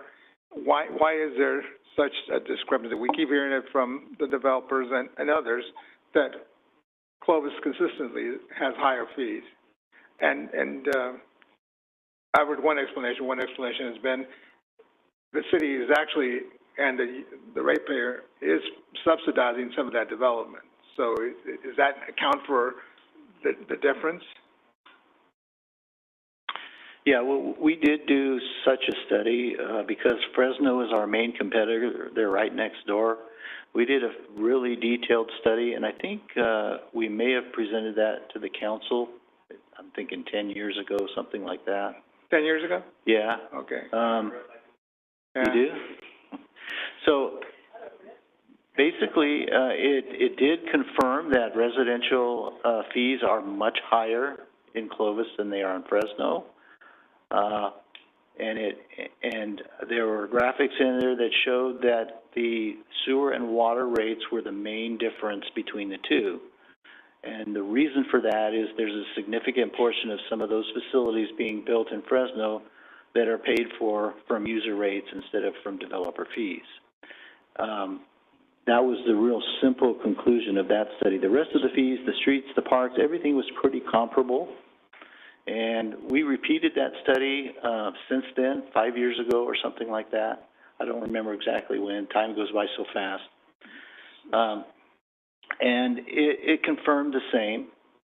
We never took that to council, but we did share it with the city of Fresno and cooperated on getting that information. But it was the same conclusion that the sewer and water user rates, which are a big portion of our fees, are subsidized by user rates.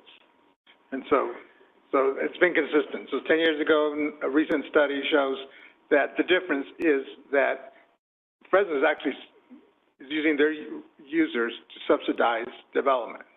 Correct. Okay. And then Councilmember Wellen read off a few funds.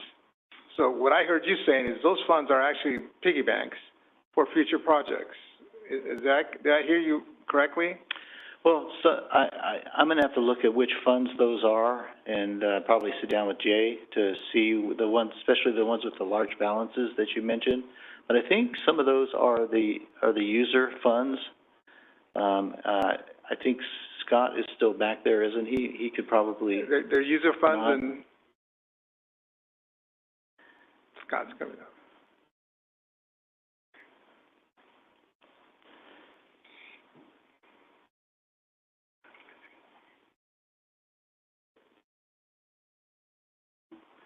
Good evening, Mayor and Council. Okay, so heard some big numbers of what we have in our accounts. And what comes to mind, if we were talking with the Water Enterprise Fund, the user side of the balances, if we were to look in our 5-year forecast, you would see that we typically maintain a $15 to $20 million working fund balance. We have $15 million or so in TCP funds. We have another $8 to $10 million in Sigma funds we're putting aside for Sigma. We have another $8 to $10 million in drought reserves to buy water. So those funds probably accumulate up to about $50 million, which is probably the water fund you're looking at, and are all spoken for, not development that was related. the point I wanted to hear. These funds that were cited earlier, some of them are already spoken for. They're just Yes. contingency funds that we have, or savings funds we have for future. Same thing with the sewer. We have a $10 million fund reserve that you have to have in that fund balance. We run about a $20 million fund balance. So generally on the water and sewer enterprise funds, we run about a $15 to $20 million working fund balance, so that at any time when our bills come in, they're generally big. And we need those kind of fund balances to be able to be dynamic and absorb those costs. And CCI takes into account labor. And whenever we do any of our projects, sewer, water, our labor costs are different than a private developer costs, because we have to take other regulations into account. Has that exacerbated the difference between what, say, others experience and what we as a governmental agency, whether we like or not, have to pay? No, I don't think so. I think the CCI accounts for all that? Yes. Mm-hmm. So they basically handicap, a city government will pay this much and a private person will pay this much for a similar project? Well, the Engineering News Record, which is the magazine that reports the construction cost index, they don't differentiate between developer projects. I think they're based on union scales, which is the same as what we would have to do. So basically prevailing wage. I'm sorry? Prevailing wage. Prevailing wage, that's what we pay. Yeah. But does the private industry pay that? Well, yes, if the builders are going to build city infrastructure and get repaid from a developer account, they're required to pay a prevailing wage. Okay. So even if they put in the infrastructure, their cost is, because it's a governmental project, it includes prevailing wage. Yes. Mm-hmm. And therefore we reimburse that way. Yes. Mm-hmm. Any more questions? Can you just remind me again of the areas, the way that fees are broken up by area? Can you just remind me what the origin of that idea? So I think, when it's for street fees. The rest of the fees are mostly citywide. So I think when the fees were first implemented in the late 80s, the area west of Fowler and south of Herndon were mostly developed, so it had different kind of character, less stuff to build. The growth area to the east of that, out to Temperance, was Area 2, and that growth area, and then north of Herndon was Area 1. I don't know why the sequence was that way, but it was 1, 2, 3. And then when we moved out into Loma Vista, we added Area 4 because it had its own unique and newly started street system out there. And then Area 5 is the Northwest Heritage Growth. That model still makes sense, you think, as time has gone on? Yes, okay. Yes. Thanks. Thank you. Any more questions for staff? Okay, I'll just point out, I'll open it to the public so we have some comments on item 21A, which is the master development fee schedule. Yeah, do you want to hear the rest of the presentation? Or, Mr. Mayor and Council, do you want to hear the rest of the presentation? I'm not sure what staff is prepared to do. Do the whole presentation all in one, or take it segment by segment? I was hoping to go through each one by one, hear your comments, move on to the next one, hear your comments, wrap all three up, and then go to public comments, but we're open to whatever you want to do. The second two are a lot quicker. What's that? The second two are a lot quicker. Okay, go ahead with, then I'll continue with items 21B and C.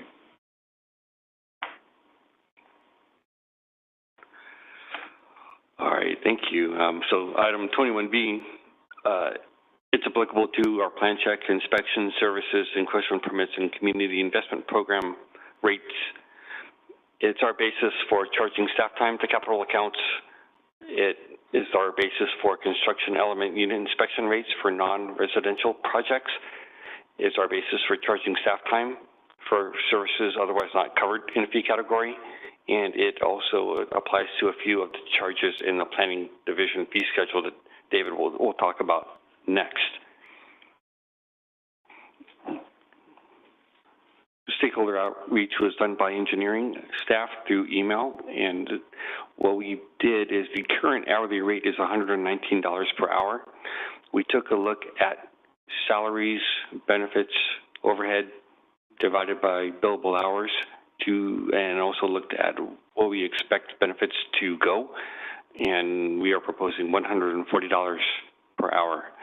If approved, that would take effect in 60 days, also on August 29th, the same date that the impact fees would take effect.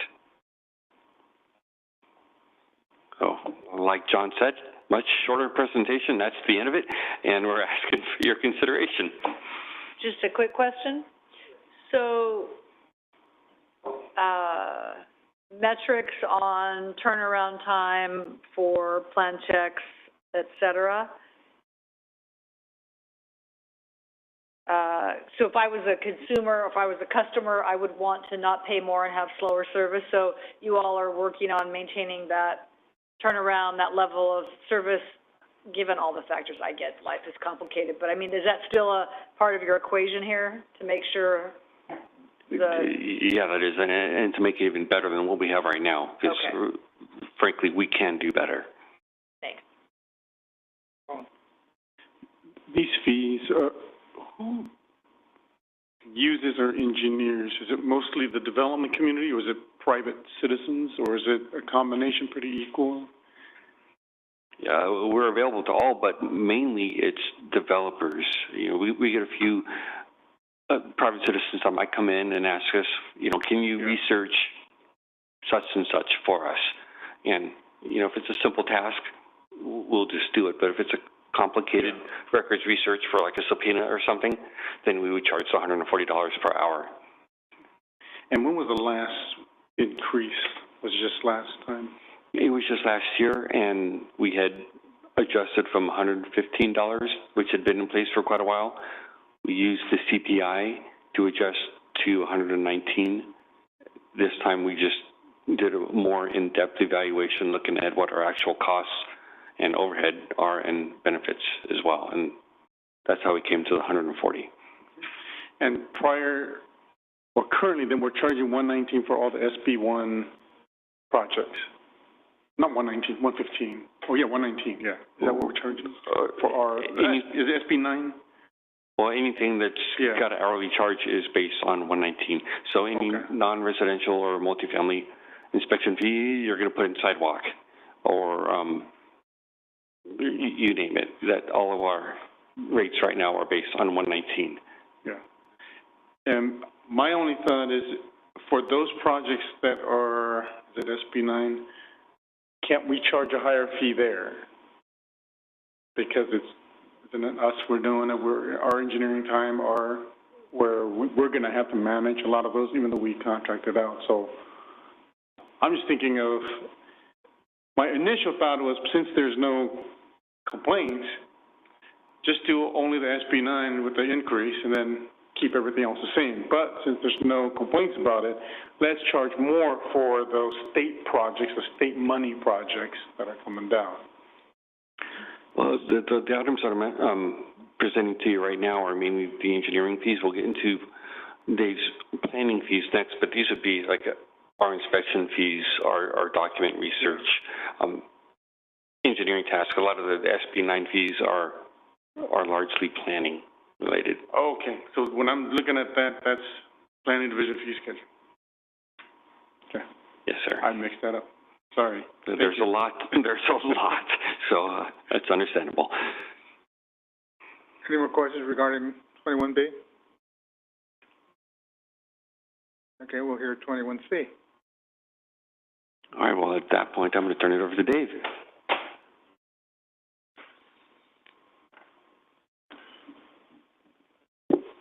Thank you, Mayor, members of the council. The planning fee discussion will be relatively brief. You may recall that back in September of 2021, just about 9 months ago, we presented a comprehensive fee analysis and fee update for the council's consideration, at which point a new fee schedule was adopted. During that 2021 update, because the fee increases were relatively large at that point, primarily because the fees had not been updated since 2009 before that. So there are about 12 years where no changes happened, and naturally those fees increased fairly substantially. So during the process of updating the fees, we talked to the stakeholders, the development community, and we repeated to the council our intent to look at relatively routine or annual updates to the fee schedule to avoid these large increases that nobody really likes to see. The most common way of adjusting fees annually is through an indexed kind of adjustment, and for fees that are not primarily based on construction cost, the CPI, the Consumer Price Index, is probably the most typical index to use for fee adjustments. So when we looked at the CPI for the last few years, the current CPI was over 7%. We thought that probably was higher than our cost of actually increase since last September. We ended up taking a 5-year average that resulted in a proposed increase of just under 3%. We've communicated with the development community through email and through discussions at the BIA. We haven't received any objections or really any other comments except that one comment that our approach seemed reasonable. There are a few exceptions to the CPI adjustment that are outlined in your staff report. One of those is the discussion that Sean mentioned during his presentation about the hourly rate. We have a few of our hourly rates, a few of our fees that are based on hourly rates. The planning division's hourly rate has historically just been based on what the work that the engineering department has done, and that would be the case this year. As Vaughn noted, we do also have a couple of new fees related to SB9 processing. Those are basically the existing fees minus the processes that SB9 doesn't allow, which are public outreach, public notice, public hearings. So with that said, staff is proposed to recommend approval, and the fees would go into effect August 29th if they're approved. I'd be happy to answer any questions. Questions regarding the City of Clovis Planning Division fee schedule? Those SB 9 charges are separate line items now, huh? It doesn't, where we can now charge for those projects. Under the new fee schedule, they would be separate line items that would apply just to the SB 9 process. Okay, great. No more questions? Okay. So you're going to wrap it up and summarize everything? That concludes staff's presentation on all three items. So we're asking for consideration on first the impact fees, secondly on the update to the engineering hourly rate, and thirdly the update to the planning development fee schedule, all by separate resolutions and separate actions. If you have any more questions, we are here. More questions for staff regarding all three sub-items? Okay, now I can open it up to the public. So please come forward and let us hear your comments on all three of these items, 21A, B, and C.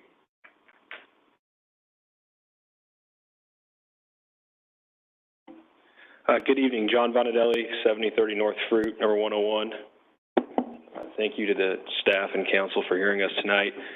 Our company does not support the proposed impact fee increase, which will lead to a cost increase for housing in the city up to a projected $10,000 per house. We support a continuance of this item to allow staff to work with the industry on reviewing some of these costs that are reflected in this fee program.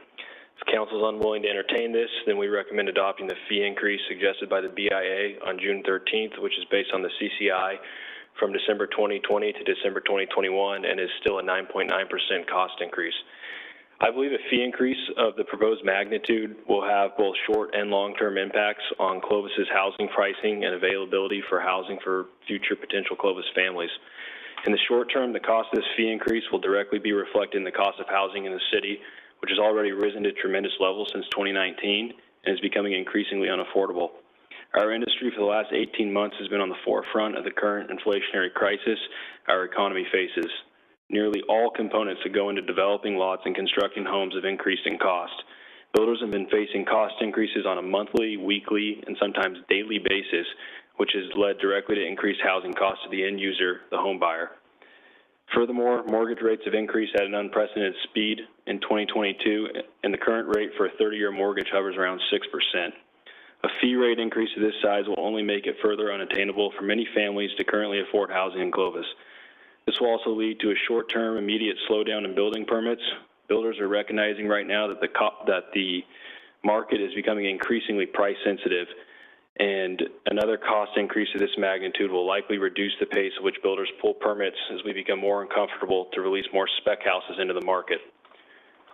Long-term, the proposed fee schedule runs the risk of making Clovis more uncompetitive against neighboring municipalities that compete for builders' investment in housing projects. Builders will gravitate towards investing in municipalities with lower fee schedules that will allow for more competitively priced housing to be built that more appropriately matches the income levels in our region and what buyers can afford for housing. With land prices in Clovis already skyrocketing due to a general plan with dwindling land supply and in need of expansion, an uncompetitively high fee schedule increases the likelihood that Clovis will see a decrease in housing permits relative to its neighboring competing municipalities. I encourage Clovis to reevaluate its proposed fee schedule with a continuance and work in conjunction with the industry to find an appropriate fee increase that does not further impact housing affordability and Clovis's future housing activity levels. And one other item I just kind of off script wanted to talk about is you guys had two presentations at the beginning of this meeting today. You had the Tarpey Village Elementary School City Council, and then you had the incubator project with the cookie shop. The cookies are great, by the way. I've had them. But that's why people want to live in Clovis, because it has great schools and great community. And unfortunately, right now, it's becoming increasingly more difficult to build here because it's getting costlier and costlier. And the presentation, referenced a $375,000 house, and this is a small increase against a $375,000 house. Well, what was the cost of that house 3 years ago before inflation got a hold of our costs? And most houses in Clovis right now are north of $375,000. In the 400,000s, or as Lynn referenced, the $1 million houses that the Fresno Bee was talking about.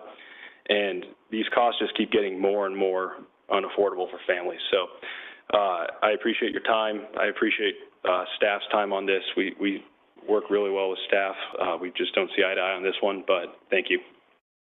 Hey, John, before you go, I wanted to ask you a question, if you don't mind. Sure. First, thanks for touching upon the issue related to the affordability of homes within the city of Clovis and what impact these fees are going to have. The $375,000, if we go full implementation, is going to be a cost increase of 2%.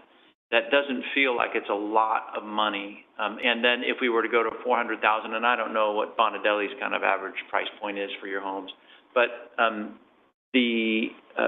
that I think it's 1.3% if we do the half phase implementation, and then 2% if we do the full implementation. So it doesn't feel as though the development fees are what's really driving the cost increases that are making homes so unaffordable for so many in the city of Clovis.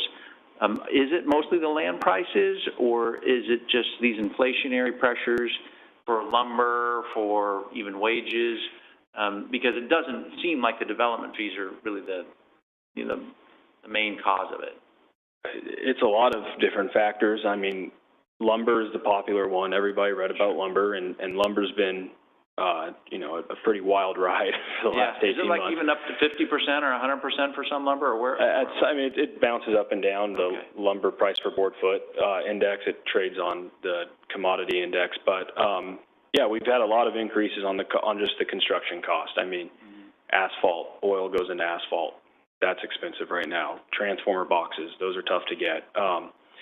That's just on the lot development side. But yeah, the cost of housing in Clovis is getting more and more expensive because your price per acre for land is getting more and more expensive too. And that's, there's just less of it. Loma Vista was successful, but it's getting built out. There's less options to build in Clovis. And then the fees, it's just right now, the industry is getting hit with costs from every different direction, and then that fee increase on top of it, it hurts. And, we're not raising prices like we were a couple of months ago. I mean, like I said, mortgage rates today, 6% for 30-year loan.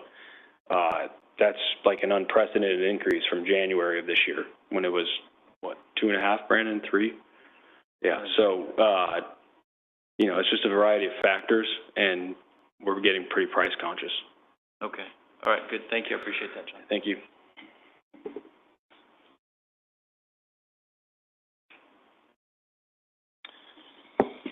Hi, everyone. Brandon DeYoung Properties, 677 West Palmdon Drive, Fresno.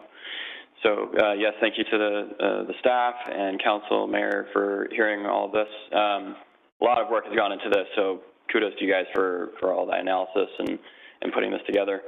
I would say that our company is maybe more favorable to the CCI, not necessarily delaying this.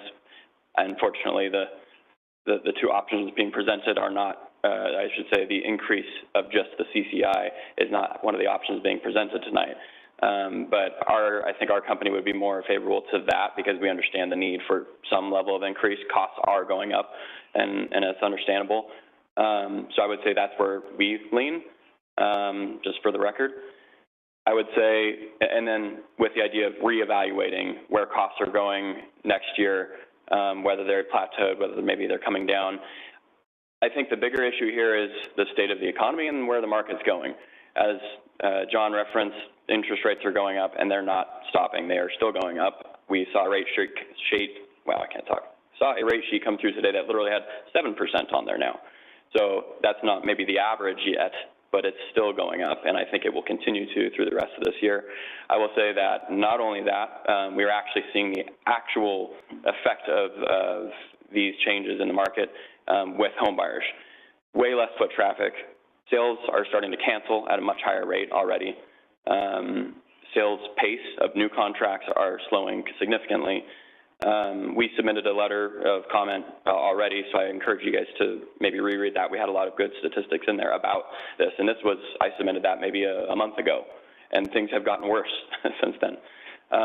So increasing, I would say affordability is already a problem. So Bob, your comment about, is this really the cause?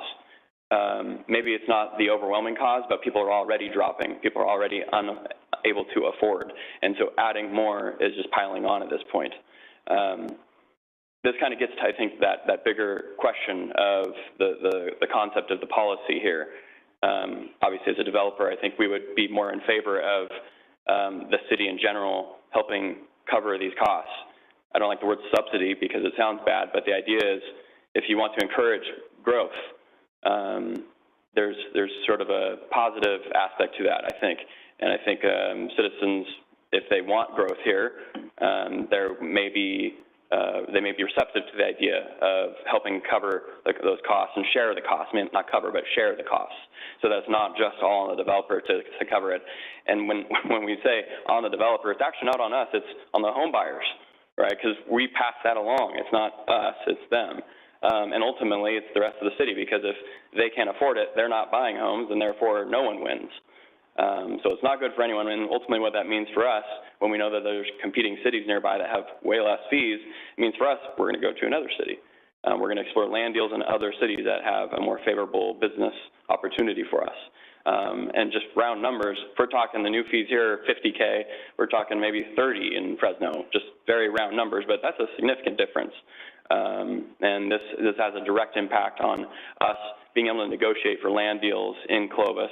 If it's going up 10, 15K per lot, and you're talking 100 lots or more, that's significantly less for what we can offer to a land seller, and they're just not going to sell, which means we're not going to be able to do that project here in the city.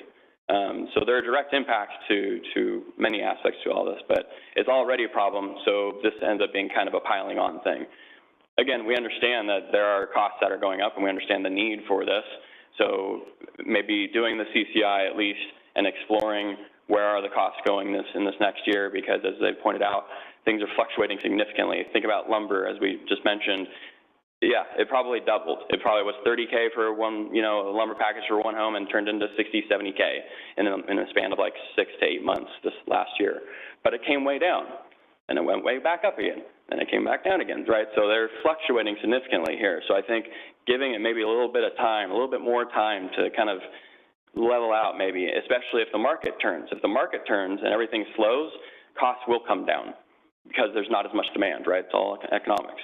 So I think a little bit more time would be helpful, while maybe at least doing CCI, getting some extra, going in the fees. But that's our thoughts. Thank you. Thank you. Anyone else?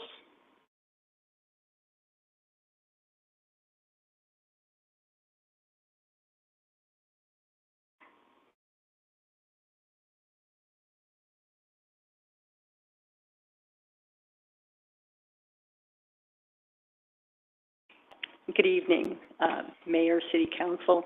My name is Goldie Lewis. My address is 7550 Palm Avenue in Fresno. I'm here representing Wilson Homes this evening. Thank you very much. I would like to thank staff for all the hard work they've done on the fees. I'm very familiar with the fees, both on the staff side and this other side of the table. But I agree with the two previous speakers.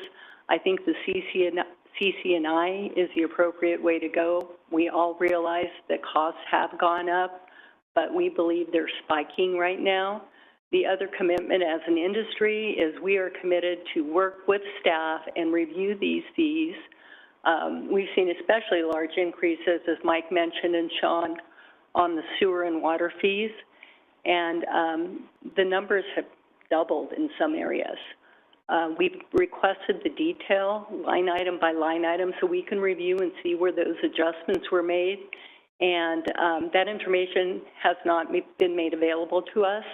So we think by just spending a little more time with staff and going over these, that we can refine the fees in the future. Thank you. Any questions? Questions? Thank you, Goldie. Anyone else?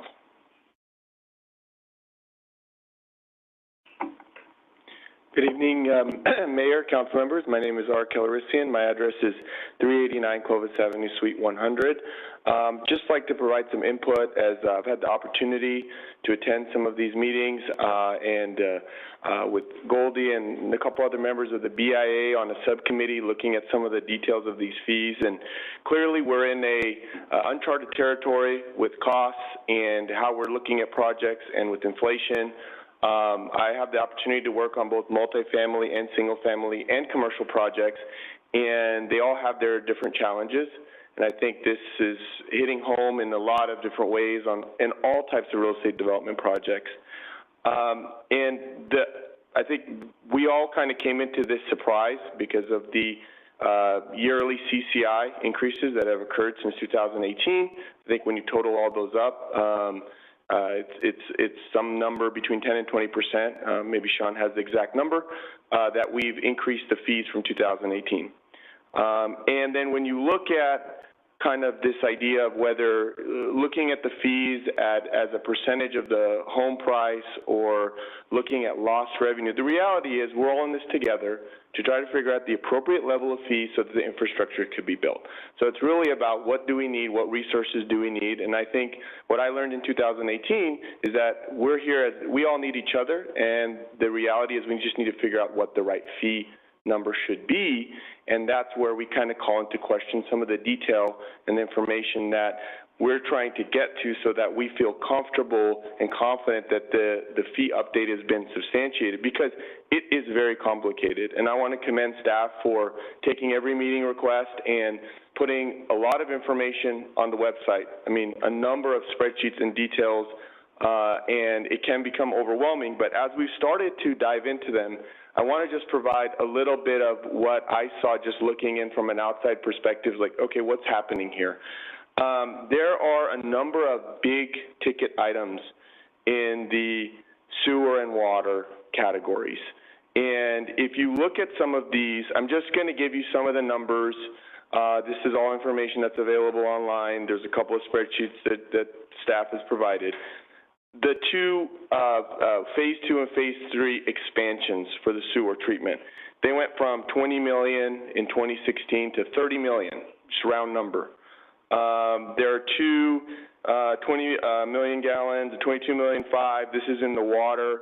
The costs, and I'm not quite sure. I mean, if I look at it, this spreadsheet says January 21, a cost of 27 million. December 21, a cost of 60 million. 15% adjustment for this kind of uncertainty, 51 million. So this one item went from 27 million to 60 million, and then if you go into another spreadsheet, there's an additional finance cost that's almost up to 100% of that amount. So we're talking tens of millions, hundreds of millions of dollars here, and then you factor in contingencies. So this is how we get to, we're saying, how do we get to 30, 40%?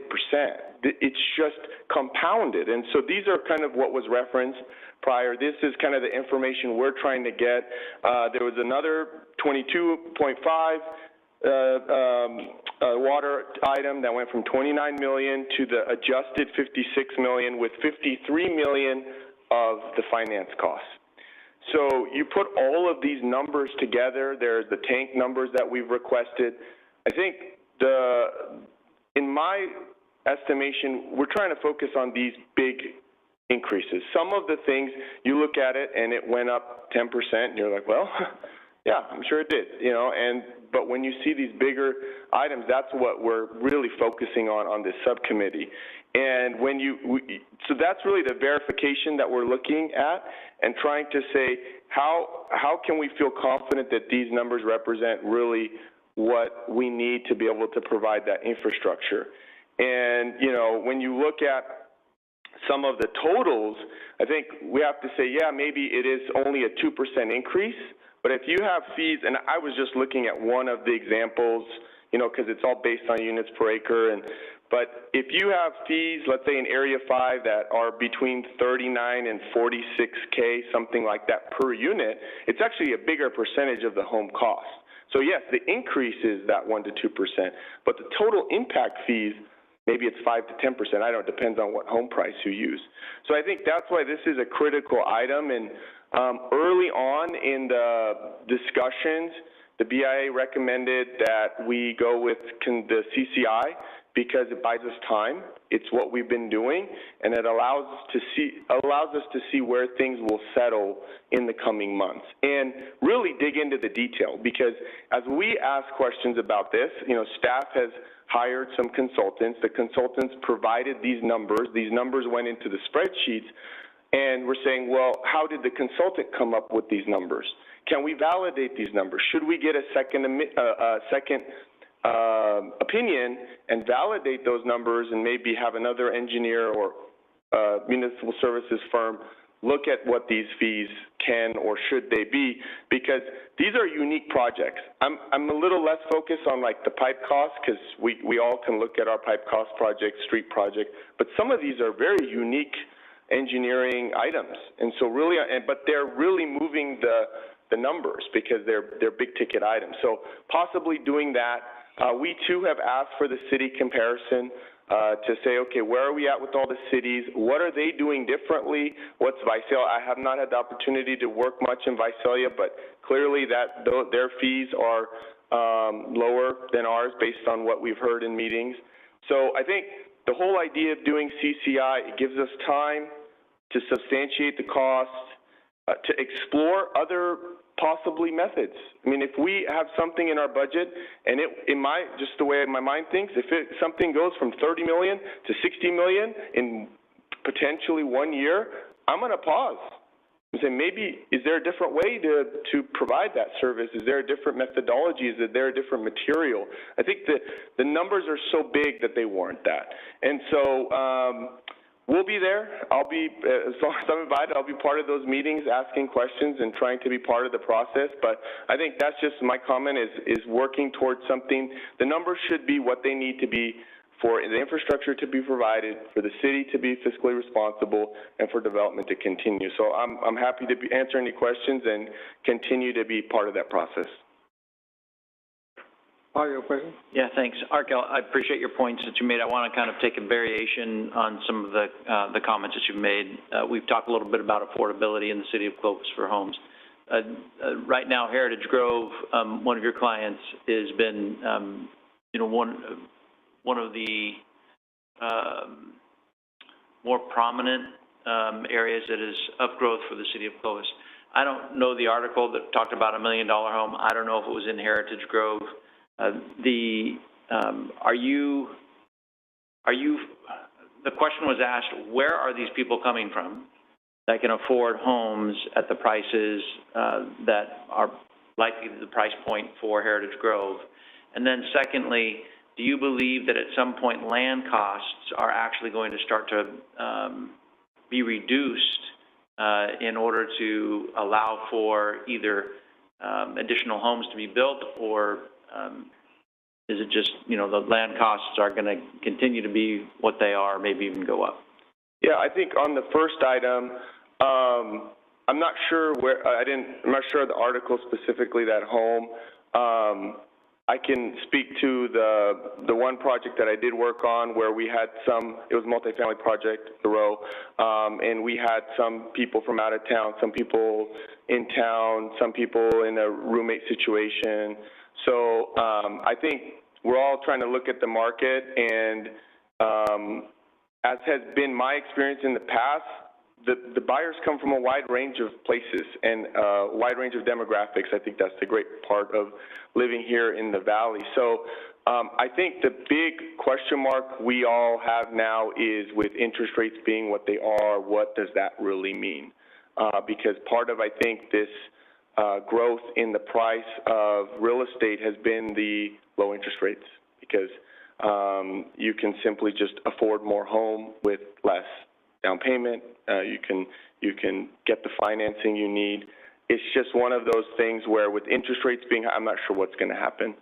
And I think the land prices, that's part of the same supply and demand economics that affect all of the different parts of the development industry, right? And you will have some land sellers that are ready and willing to sell today, and they're going to go at the market price, and you have other land sellers who are able to wait, and I think it's just going to be a case-by-case situation. I think in general, we're all just waiting to see what happens with interest rates, what happens with construction costs, how that affects financing, and we're all patiently waiting and hoping that things kind of stabilize. Thank you very much. I appreciate you answering those questions. I was trying to find the Fresno Bee story, but I can't remember my password, so I'm not going to do that right now. Okay, thanks, Arcal. Anyone else from the public wanting to comment on this item?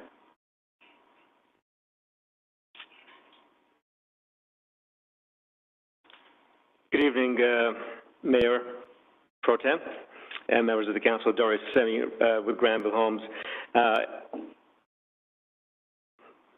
lot of my colleagues in the industry have articulated very well why we should ask for a CCI and maybe a delay in looking at a more robust increase. But let me just share a couple of points. As we speak, our government, well, actually not the government, the Federal Reserve is engineering a recession to actually calm down the inflationary forces that are driving our country, that has got so many folks upset. And our industry is also experiencing a slowdown, as we all know, and as you've heard tonight, 3% mortgage rates up to 6%. Fed funds rate expected to be 4% by the end of the year, which means our cost of money as businesses is going to be closer to 7%. So all of that is going to have a cooling down effect on our industry and our nation's economy. We've, at least from my perspective, I don't know what our colleagues, my colleagues feel, the peak of the market is behind us. Just one line item, 8-inch sewer, I was just asking one of my staff, was, a year and a half ago was $28 a linear foot. Got as high as $60 a linear foot a few months ago. It's back down to $45. So we're beginning to see deflationary forces come in. Lumber, which a year and a half ago was $350 a thousand board feet, went up as high as $1,700, is back down to $550. So the point is, we're beginning to see deflationary forces get hold. And the point is, if we, whatever the dollar amount, and I didn't see the exact dollar amount of the impact fees, we may be a little bit late to the party. In other words, the market is, the peak of the market is behind us, and we're seeing actually deflation take place in our industry. So if we inject our industry with a 40% fee hike or a 20% fee hike, it may be premature. We all, I think, all my colleagues articulated that really well. We want to work with City of Clovis. We want to make sure that we pay our fair share. The infrastructure is priced appropriately. The information that Arco just brought up, I hadn't seen that $30 million go to $60 million in 1 year, and how that translates into an impact fee hike. That sounds alarming, but giving it a few more months, we're going to see more deflationary forces in infrastructure costs in our industry. We know the minute Russia-Ukraine war comes to an end or some kind of a truce, oil prices will drop, and which means asphalt prices will drop, which means potentially other plastic products will drop even further. So the peak of this market is probably behind us, and if we use the peak numbers as a basis for infrastructure costs and therefore fees, we may not be accurate in forecasting what's happening in front of us. We have had an anomaly. None of us wanted to see these price hikes. I think it was John talking about, or it was Brandon talking about lumber.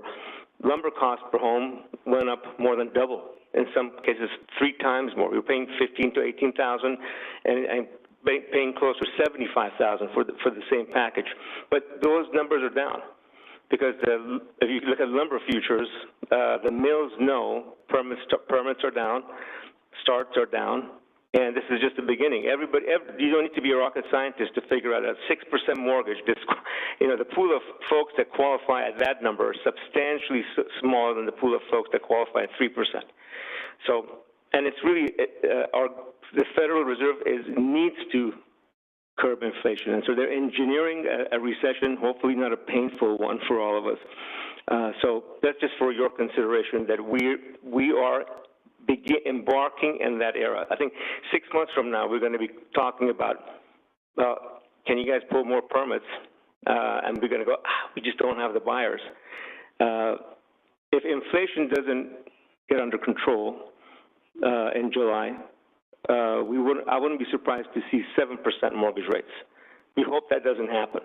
But we're not very optimistic about the future of this industry, and adding an inflationary number, a number that's based on history over the last few months may not be the most accurate way of looking at it. Thank you. Staff has done a fantastic job. We all want to work together to make sure that we're paying our share. There's enough funds to reimburse us. One of the ideas that came about, I think this may have been Goldie's, we come up with a dollar amount per acre for land. If somebody wants to pay more for land, the credit is only X dollar going forward. Anyhow, be glad to answer any questions. Questions for Mr. Simi? Thank you. Thank you. Anyone else? No one else here? Chambers? Anyone on the web? I have Mike Prandini. Sorry? There's Mike Prandini. Mike, you are unmuted. Hello, Mayor, members of the council, can you hear me? Yes. Mike Prandini, representing the Building Industry Association. I think the previous speakers have succinctly stated the construction industry's position on these fees, and we really appreciate that working with staff and working through this. We've had a lot of meetings, a lot of discussion.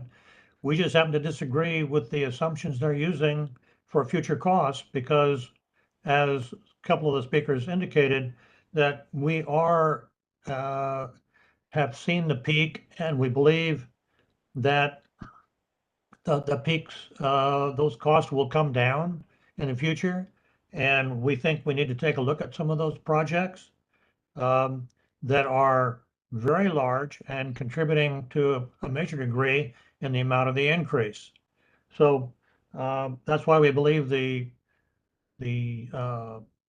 postponement would be appropriate if the council so approved. I understand there are some complications if that occurs, but it will allow time to review the major elements of the fee increase to see if there are better estimates that can be used, better comparisons that might be able to be used, and to alleviate such a huge increase, because that a 20% increase is substantial. I don't know that you're giving your labor employees a 20% increase, because the future increases in inflation may impact your current wages. So we just disagree with the assumptions being made on the major projects. And we think that these prices will level off and decrease.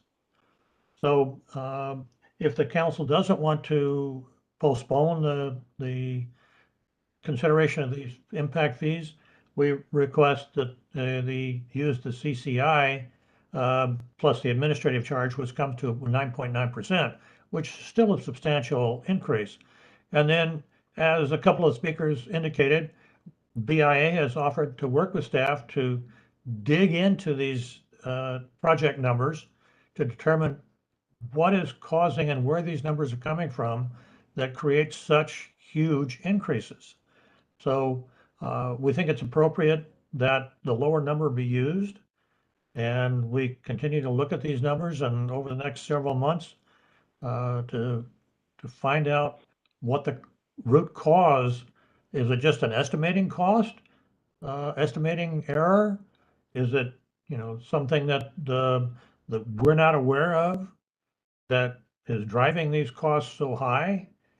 But it's really important that, as the previous speakers have said, with the increase in interest rates doubling over the last several months, it does reduce the pool of buyers. And as indicated by some of the comments by the council, the cost of moving into Clovis is getting to be substantial. And the average sales price of a home in Clovis is higher than Fresno, Madera, City of Madera, Southeast Madera County, Visalia. So you're in a competitive market. And if they can't buy a home in Clovis, they'll go someplace else that they can get a lower priced home and be able to qualify for it. So we respectfully request that if the rate is not postponed, we request the adoption of the 9.9% increase. As to item 21B and 21C, I have no comment on either of those two items. Thank you for listening to my presentation, and hopefully we can agree and move forward. Thank you. Any questions for Mike, the council? Thank you, Mike. Anyone else online? No. Okay, so I'll close the public portion of this item and bring it back to the council. Do we have questions?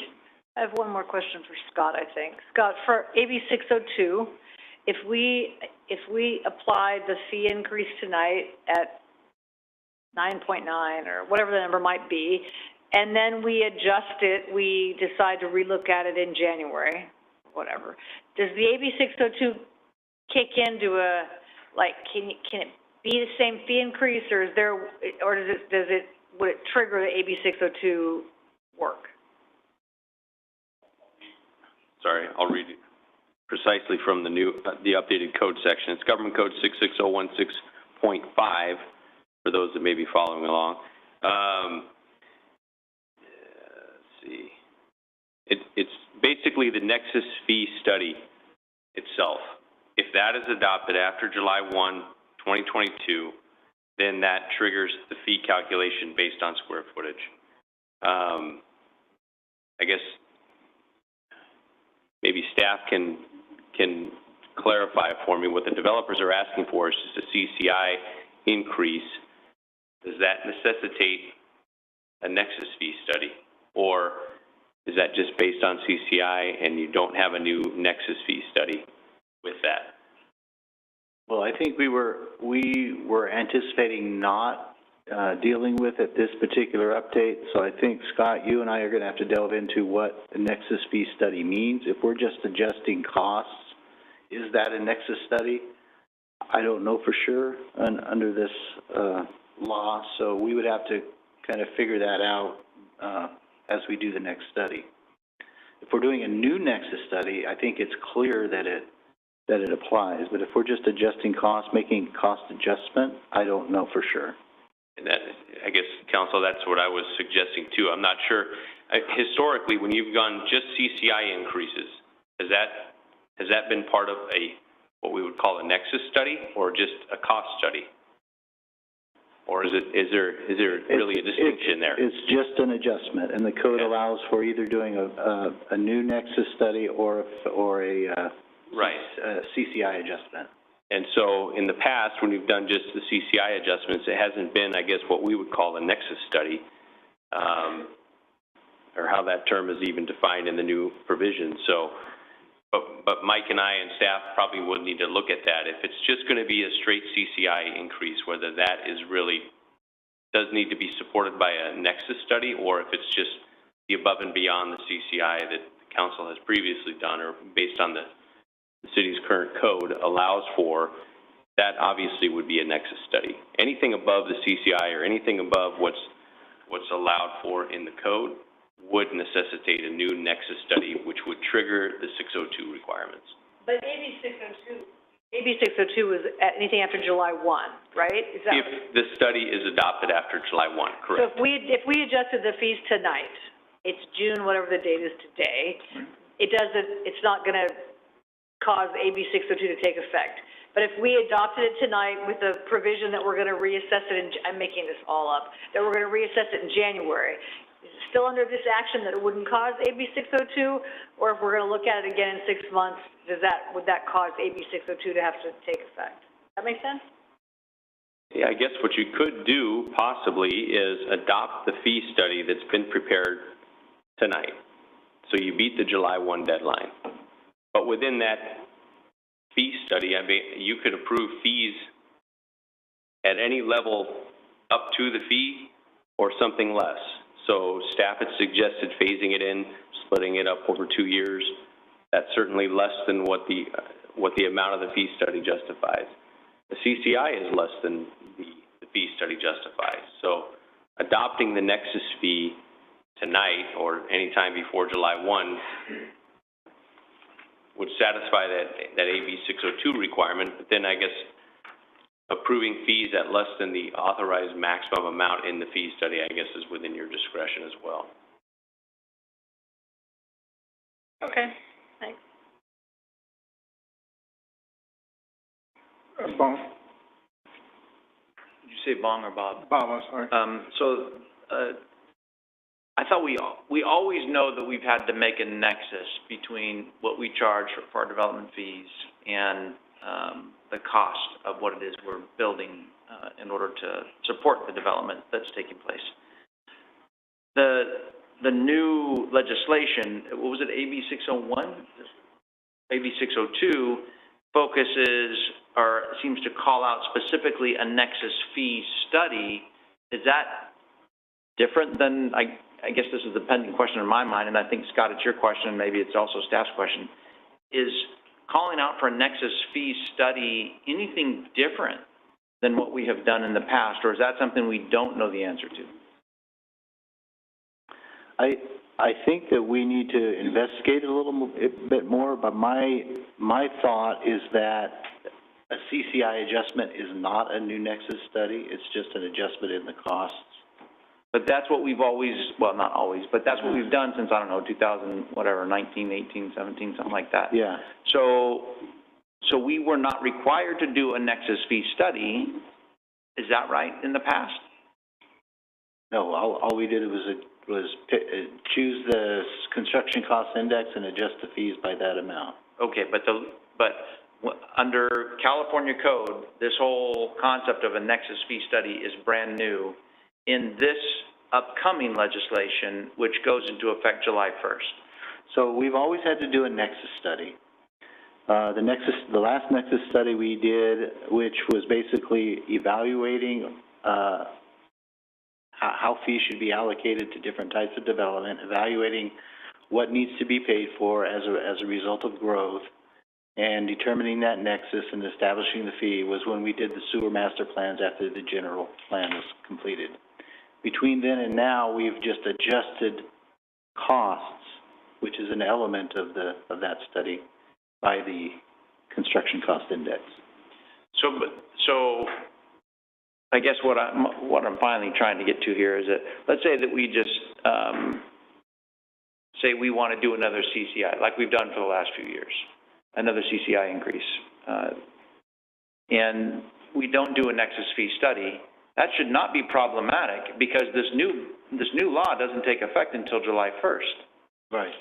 And so if we just do today what we've done over the last few years, we should be okay. Now, I understand that that's unlikely to be enough, at least according to the experts that we've come in, the consultants that have kind of given us some guidance on this issue. But if we adopt that today, it is going to cover some of our increased costs. We are going to make,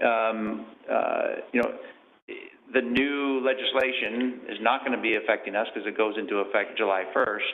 And then later on, we would consider this to be a half implementation, if you will, even though it sounds like it's more like a quarter implementation.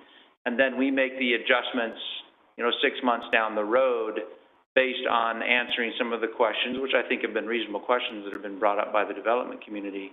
And it doesn't sound like we have been able to get them the information at least that they are looking for. And it feels to me like everything's going to be good because the new legislation isn't taking effect until July 1st. So that's kind of where, yeah. And so I think we're good for this update. We are questioning whether, when we do the new evaluation, whether at that point in time, whether it's 6 months from now or whenever, we would need to change the fees to square footage at that time. And that's what Scott and I need to work out. But as Scott said, if you did the full fee approval, or the approval of the nexus or study for the full implementation, and we're just implementing the CCI or an amount equal to the CCI now with the ability to increase it later, we might get out of that. I think that's what you were saying, Scott, right? Yeah, that's what I was saying, and I guess to Councilman Whalen's point, tonight I think you're well within your authority to approve only CCI if that's what you want to do, and we're fine with whatever nexus study that we need to have in place. But as I was suggesting before, I think you're also well within your authority to approve the nexus study that's been prepared by staff, but authorize only a certain level of implementation of that, whether that's the phased approach, 50% or whatever, or the requested CCI. That's within your authority as well. Well, but I think that the question then is, well, if we approve the nexus fee study in anticipation of the new legislation, which requires it in July 1st, when we do let's say the full analysis of full implementation, it sounds as though us approving the nexus fee study tonight prevents us from having to do the square footage, but we're going to be doing the square footage calculation in a year anyway, aren't we? At some point.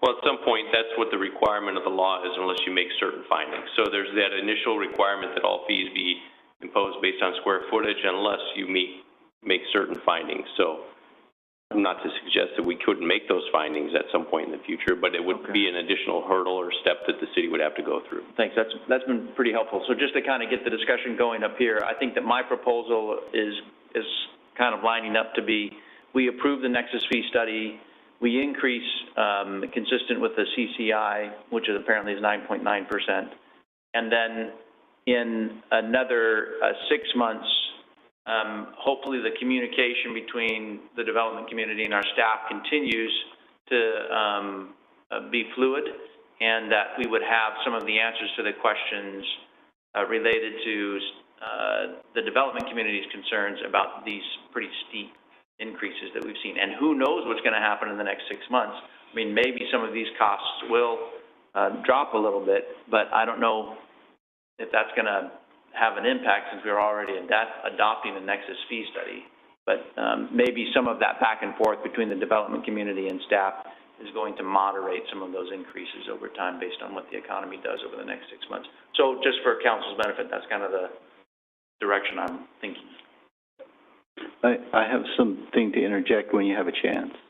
Well, can I just ask one clarifying on Bob's idea? Sure. Does that mean we adopt the study that we're accepting the numbers that still need more data behind them? I mean, what if in this give and take conversation and your subcommittee and all of that, it turns out the nexus fees need to be adjusted?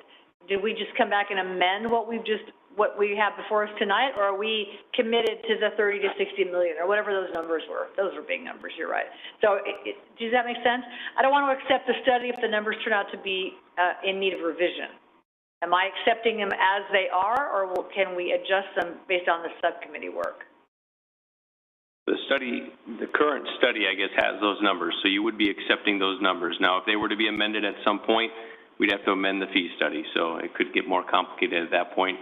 And if we're amending the fee study after July 1, I would suggest that we still got to meet the same requirements for all that. So if you're not, I mean, I guess if you're having concern over the numbers in the current fee study, then if you were to adopt that fee study tonight, you are accepting those numbers, even if you're only choosing to impose CCI or the phased approach. You would be accepting the numbers in the fee study if you approve that tonight.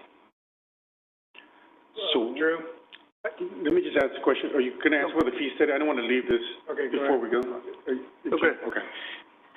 So the fee study is the studies by Provost and Pritchard and them? Is that the fee study, or is this the schedule that we have here?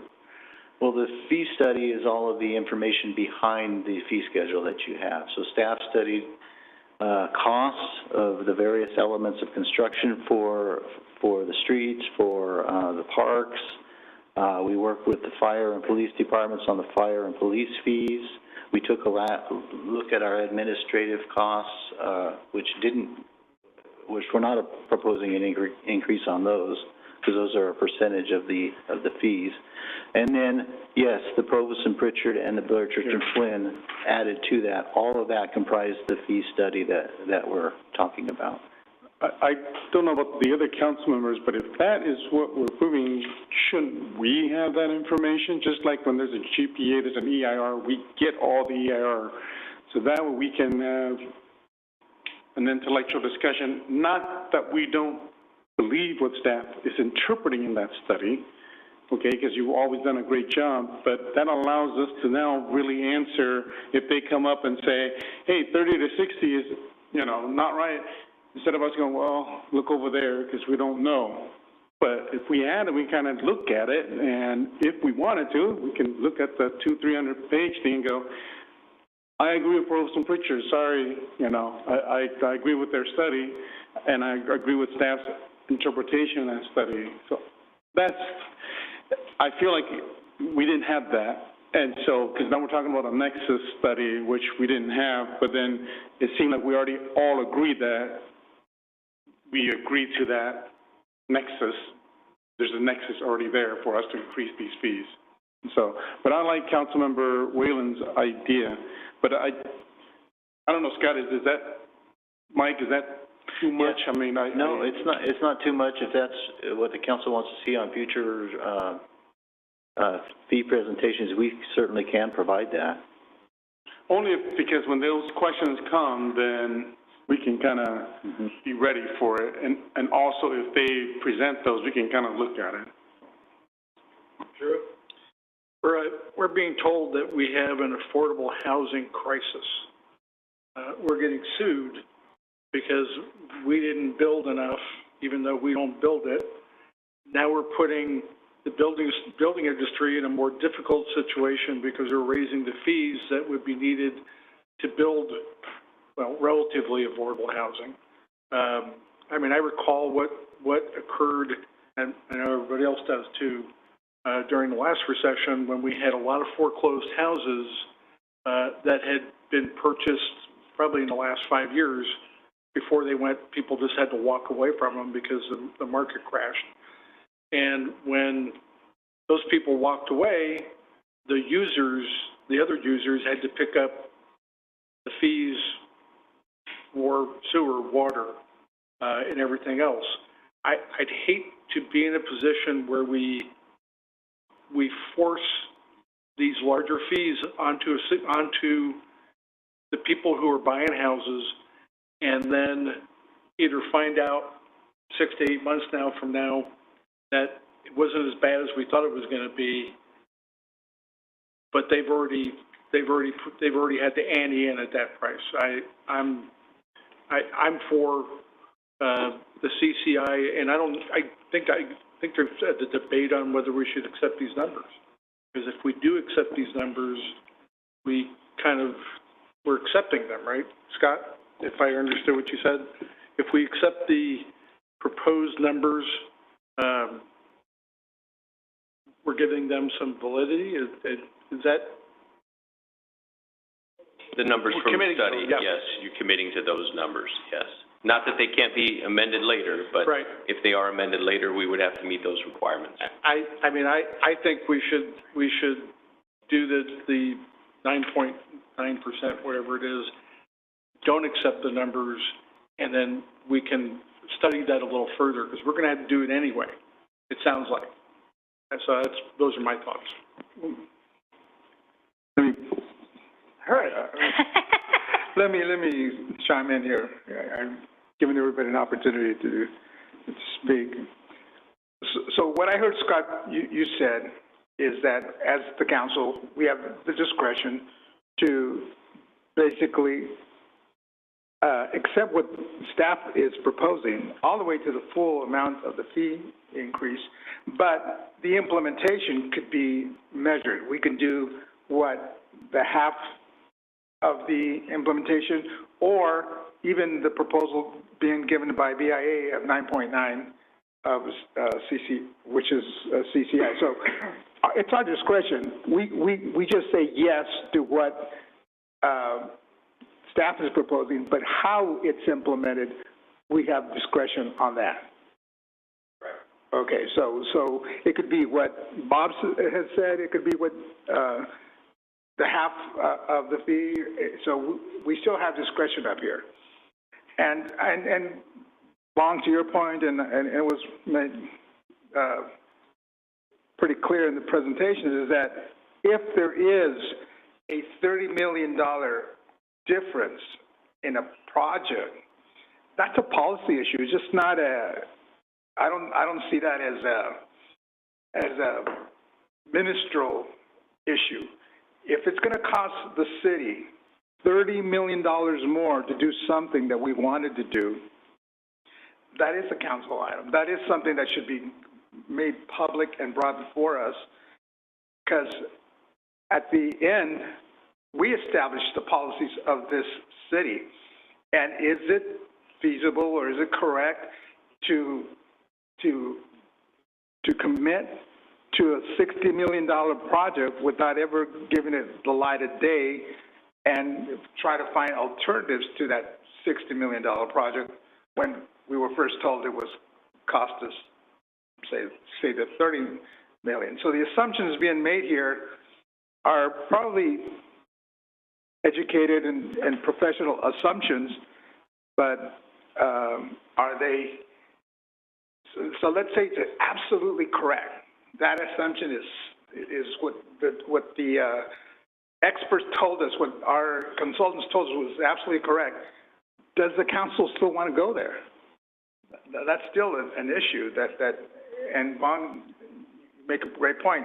It has been brought to us, and we need to see those things. When something's going to cost that much, it shouldn't be a ministerial decision. It should be a council decision. Do we still want to do that? But what I'm hearing Scott say is that on the bottom line is that we could approve what the staff say, but how it's implemented, they're also giving us a half of the fee alternative. BIA is saying no, do it at 9.9%. So that I think could focus our debate up here on the dais. I have another idea, and I don't know if this even makes any sense. I liked where Arcel was going about sort of there's the stuff that's just kind of like standard stuff, and then there's a little more complex, then there's gigantic things, right? Like these three levels of expenses, and your attention is on the $20 to $50, $60 million. Not that it's not all of it, but what would happen if we accepted the development fee? This is probably a stupid idea, but I'm going with it anyway. And we took out water and sewer, because that's the biggest unknowns and the place where we've seen no detail. But what if we applied it to everything else you have in here, and then applied the CCI, the 9.9 on the sewer and water? I don't know what the average CCI is, or what the average increase is if you take out sewer and water. What is that increase on the rest of those items? Okay, so we need to clarify what we're asking for. So we've done studies for fire, police, for parks. Right. For all these categories. For all those elements, we're proposing implementing the numbers that we calculated on those in full. No adjustment at all. For the sewer, water, and streets, because those are the most volatile, those are the ones that we're talking about. How are we going to implement it? At what level do we need to implement those particular categories? And so that hopefully that clarifies what we're asking for. So we've already limited it to those categories in our request to you. So we accepted all the things as written in here, parks, refuse, admin, utility undergrounding, and parks. You want those accepted in their full, whatever that turns out. And what is that average increase in those, do you know? I think it's in the, I don't know if there's an average, but it's in the 10% range. Do you have the increases in here, Sean? I think the total was 19. Huh? 19 with the two. No, that's the overall package, but those individual fees themselves, I think they had a range of increases. Where the attachments don't have the individual increases. They just show the bottom line. But we do have them. Those are generally in range that the industry and staff thought were within the realm that they should be. They were not problem fees. We saw the sewer, water, and streets as more astronomical, for lack of a better term, in terms of the cost increase, and that's the reason that we're okay, so I wasn't tracking that, so thank you for saying that. So if another idea would be to accept all of the fees as you have prepared them. If those are not contentious, and then maybe apply the CCI, the 9.9 to sewer and water for now. What does that look like? I mean, is that an option? It's certainly an option, and I think we need to do some sort of an increase tonight. Whatever the council decides. I do want to point out a couple of things about that. There was a comment about the fees being based on projected costs. I don't know where I heard that comment, but it was anticipatory versus reactionary. Right. So the costs that we base these fees on are probably, 5-6 months old now. But we throw in a contingency factor, though, of 25%, it sounds like. Yeah. So hopefully it covers some of that increase that we've seen in the last 6 months. Also, the code allows or has a specific provision that we can apply the construction cost index from December to December, which is 7.5%, and that's what drives the 9.9% overall increase, because there's administrative charges on top of the 7.5%. We have been tracking the CCI since then, and it's nearly doubled to about 14% since for the year and a half since the last CCNI that we reported. So it's continuing to go up. Our numbers are a little bit stale. So I want you to know those kinds of things as you think about how much to implement here.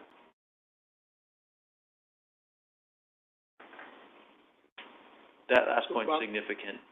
Mike, that last point's significant. If we've been talking 9.9 based on apparently a figure that's just been over a 12-month period of time, but the last time we had the development fee update, apparently it was 18 months ago. Is that?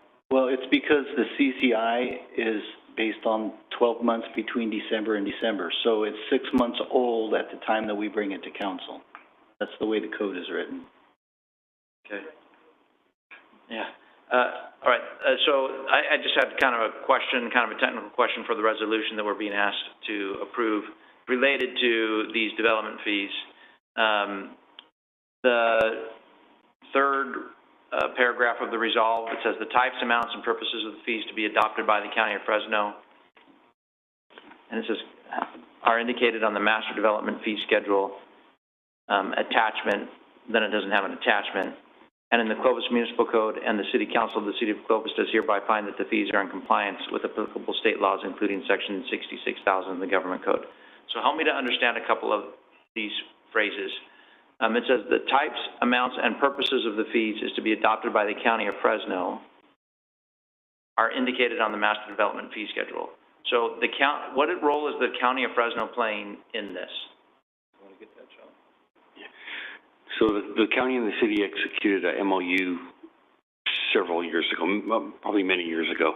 And once we put these fees into effect, that MOU says that if there is a county project in our sphere, but not in our city limits, that the county will assess our fees. Now, they have to adopt them to impose them. So every time we bring these fees before council for approval, there's always a follow-up action with the Board of Supervisors, which is required by that MOU. Okay. Okay. I don't know, I guess I'm still kind of at my spot where I was before, except for a 9.9. I'm thinking I'm gonna go, I think we need to go higher to 15. Yeah. So, and then also adopt that Nexus fee study. Then, you know, the next time that we, you know, address this issue, it sounds like we're gonna, whether it's gonna be January or whatever, we're likely gonna have to do that square footage. And I did have a question about that square footage. That square footage calculation, because we're getting more dense in the city of Clovis in our development, it sounds like that square footage could be an increase in costs for the developer per project. Because we're not doing it on a per acre, we're doing it on a square footage, right? Yeah, it could be. It's hard to say. We're gonna have to figure out probably some kind of averages to come up with what the rate needs to be. We're gonna have to guess what kind of square footage we're gonna get per acre on the different land use types. So it's not gonna be an easy study to go through. Okay, well, I'm just gonna go ahead and throw the motion out there. Is that all right? Unless, Bong, you wanted to? Yeah, I just wanted to comment before you throw the motion. Is that okay? I like what we said. I just had a question. Isn't it the current CCI, or is it the number that you put down that we're approving? Because, I mean, that's based, but usually it's just whatever the current CCI is. That's the fee increase, the percentage. So that means that was 6 months ago that you got that number. So if you're presenting tonight. Well, what we're presenting tonight was we wanted to do the full update, but we're suggesting half implementation. Yeah. I think if you want to do something less than that, that's certainly within your purview. Okay. We don't have the fee schedule set up for that at this point, and I don't know if we'll have to come back to present that fee schedule with the resolution, or if we can make the adjustment based on council's direction. And if I could clarify, Councilmember Montoya, I think you're asking, our code requires that we use the data for the CCI from December to December. So we get that information in December, and it was a 7.5. You add admin fees in it, ends up at a 9.9%. So that's what we run with. That's required in the code. They've taken a look at it over the past today now, and if you go to December to June, it's running just short of 15%. Yeah. But we have to take December to December because of our code, though. Is that what you just said? You could actually adopt a higher rate, if I'm correct, if you adopt the Nexus fee study and set the CCI.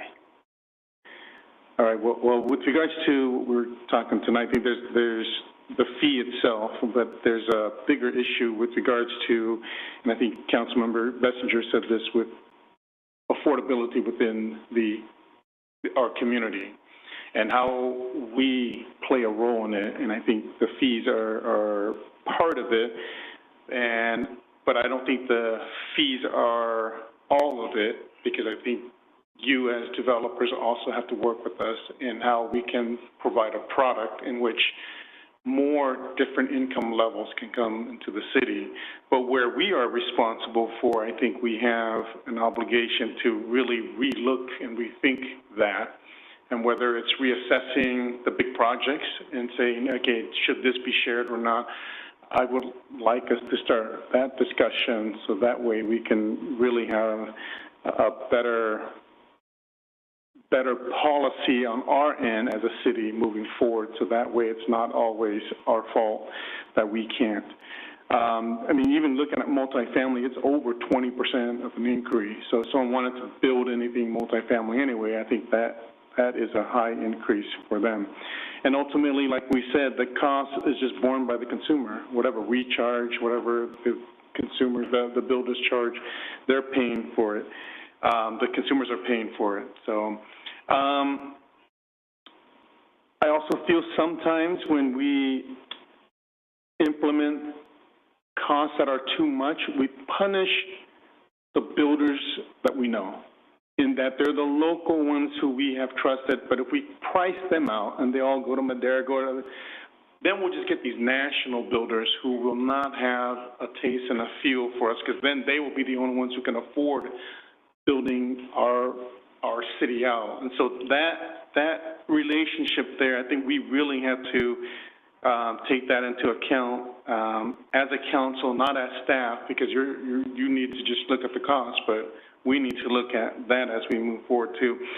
And in the last 2 years, even just with VMT, we have seen that there's no big projects coming in front.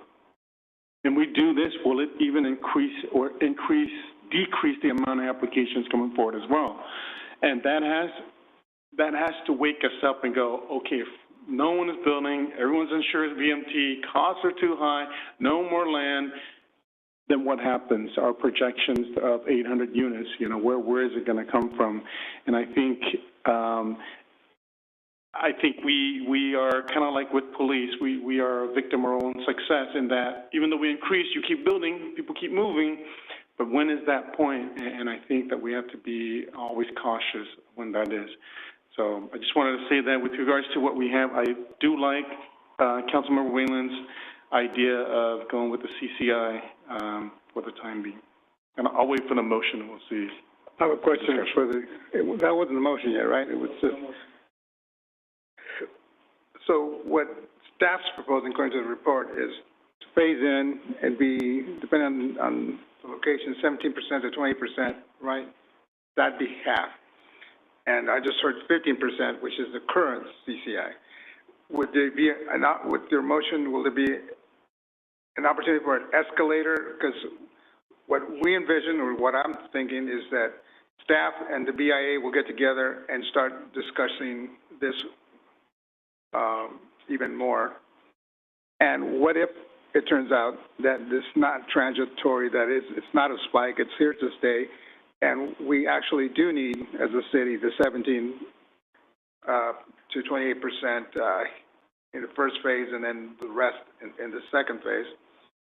So is there an opportunity for an escalator, at least to what staff proposed to the halfway mark? In your thoughts? I mean, yeah, so the way I would be modifying the resolution is, just going to that second page of the resolution under the resolves. It currently reads, the master development fee schedule for charges therein provided and attached as Exhibit A and representing 50% of the full rate increases for sewer, water, and streets as determined by staff study is hereby approved. And then it goes on to some other language, which is kind of surplusage. So I'm going to, my intention is to kind of strike that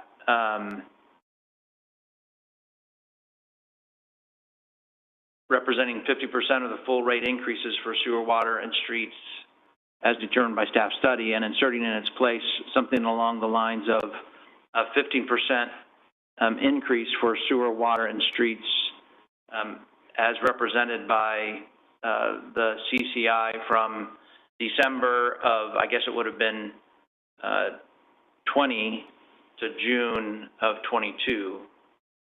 And then it would say, and here is hereby approved and shall be effective after 60 days following approval. The development impact fees for rates for sewer, water, and streets shall be updated next year based on a new construction cost analysis, which I think gives us the room next year to implement, for those questions and that back and forth between the development community and our staff to kind of address what Blair, Church, and Flynn and Provost and Pritchard came up with in that that cost fee analysis. Okay. Any more questions? Well, I think the only that feels arbitrary to me. Our code says what it says, and I think that the developers count on the code. So I think if they think that they come here, we have this conversation, we go, how about 15? That feels arbitrary, because that's the CCI today is 14, not the average since December of 20. It's the average since December of 20, yes. 14 is the average from December of 20 to today. It's increased 7.5% December to December, and another 7.5% since then. Yes. Yeah, I feel like we have a rule, and the rule says it's whatever you just said. It's the CCI, so we need a new rule. The rule is not useful. So but I guess to me it doesn't seem fair to we're gonna make a new rule, because we think the number's too high. And I don't feel comfortable. I like that all the fees can go up, and I like limiting the streets, water, and sewer to 9.9, because that's what we agreed on. And if in the course of these conversations, not your presentation, but that's what the builders operate with. So I appreciate trying to find the hybrid, but to me, I don't feel like we have enough information to make it 15. I think they didn't expect 15 tonight. That doesn't seem fair. I'm not comfortable doing that. I hear you, but I'm not. Oh, they actually expected 17. Well, they were opposed to But that's what the expectation coming in, reading the staff's report, 17 at the minimum, 28%. Understand. And listening to Scott, we have the discretion to do what we want. So we haven't agreed, at least three of us have not agreed to anything.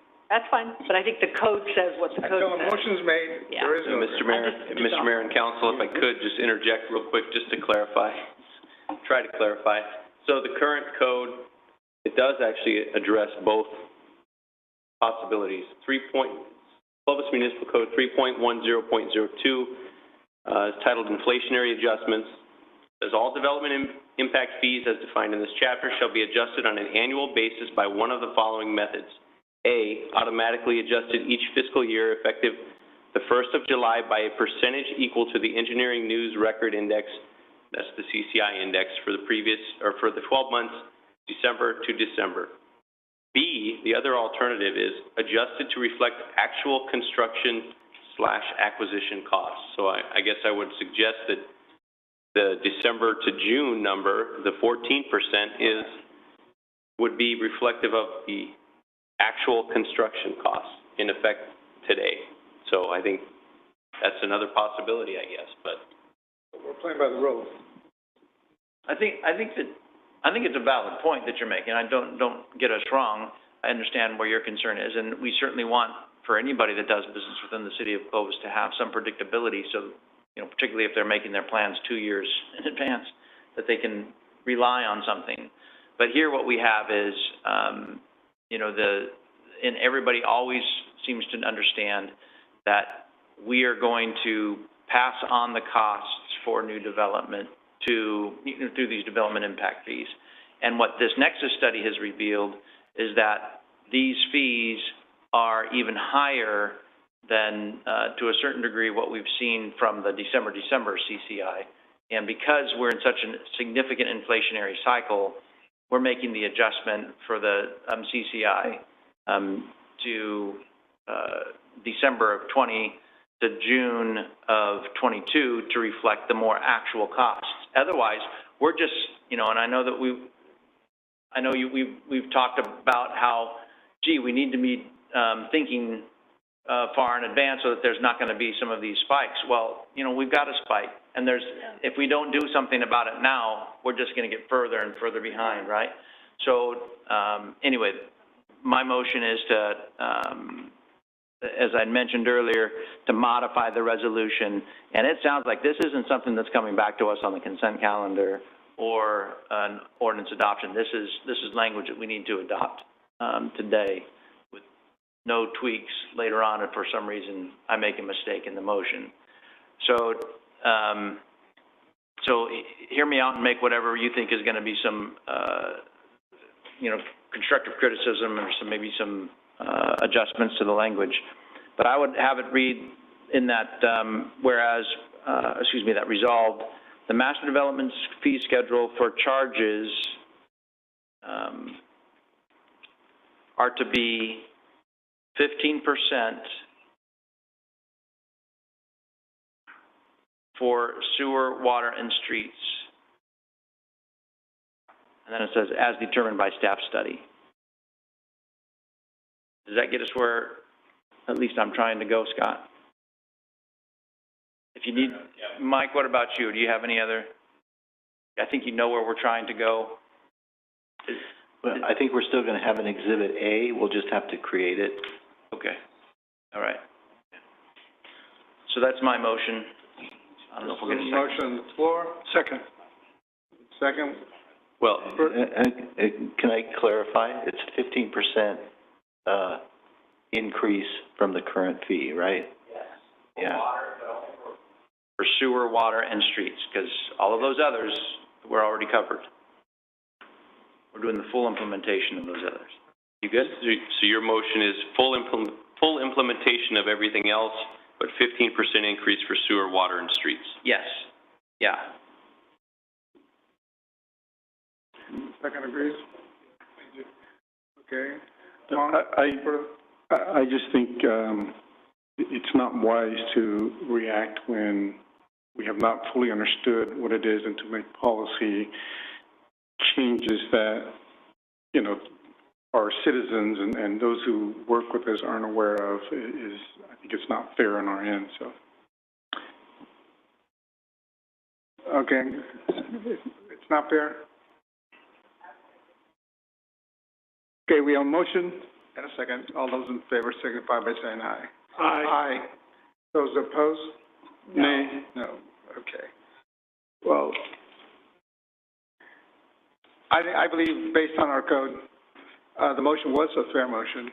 I think the worst case scenario would have been the 27%, 40%, depending on the land. But our staff was saying, let's phase in this whole thing. And the first phase was 17 to 28%. And now with the motion, it's only 50% for sewer, water, and streets. So, and Scott just read off our code. Sounds like there is no hidden agenda. We did exactly what our code says we can do. It gives directions to use CCI at first, but then also take into account current construction costs. So, Mr. Mayor, if I can, I move that we approve the resolution amending the plan, check, and inspection services, encroachment permits, and community investment program rates.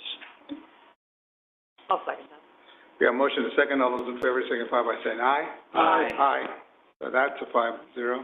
And then I move that we approve the resolution, which is for the 2022 City of Clovis Planning Division fee schedule as presented. I'll second that. We have a motion and a second. All those in favor signify by saying aye. Aye. No nays? And then, Mayor, if I could just clarify for the audience, it's going to be for the 21A development impact fees. It was approved 3-2 with Councilmembers Ashbeck and Wanatu voting no. That's correct. Correct. Okay. Move on to, what do I do with my,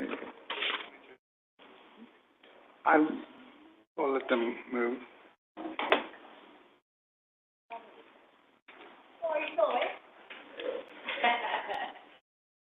Don't tell your wife I'm bad at math, okay? She'll already know. That's right, she'll already know. All right, good Okay, evening. Next item, it's item 22. Receive and file update on the State Water Board's emergency resolution to reduce water demand and improve water conservation. Paul Mendares, our Assistant Public Utilities Director. Thank you, Mr. Mayor, and good evening, members of the council. So tonight, I'm going to go over an update of the new statewide emergency water conservation regulation, which is now in effect. The screen up there above you shows the media release that was issued by the State Water Board last week on June 14th.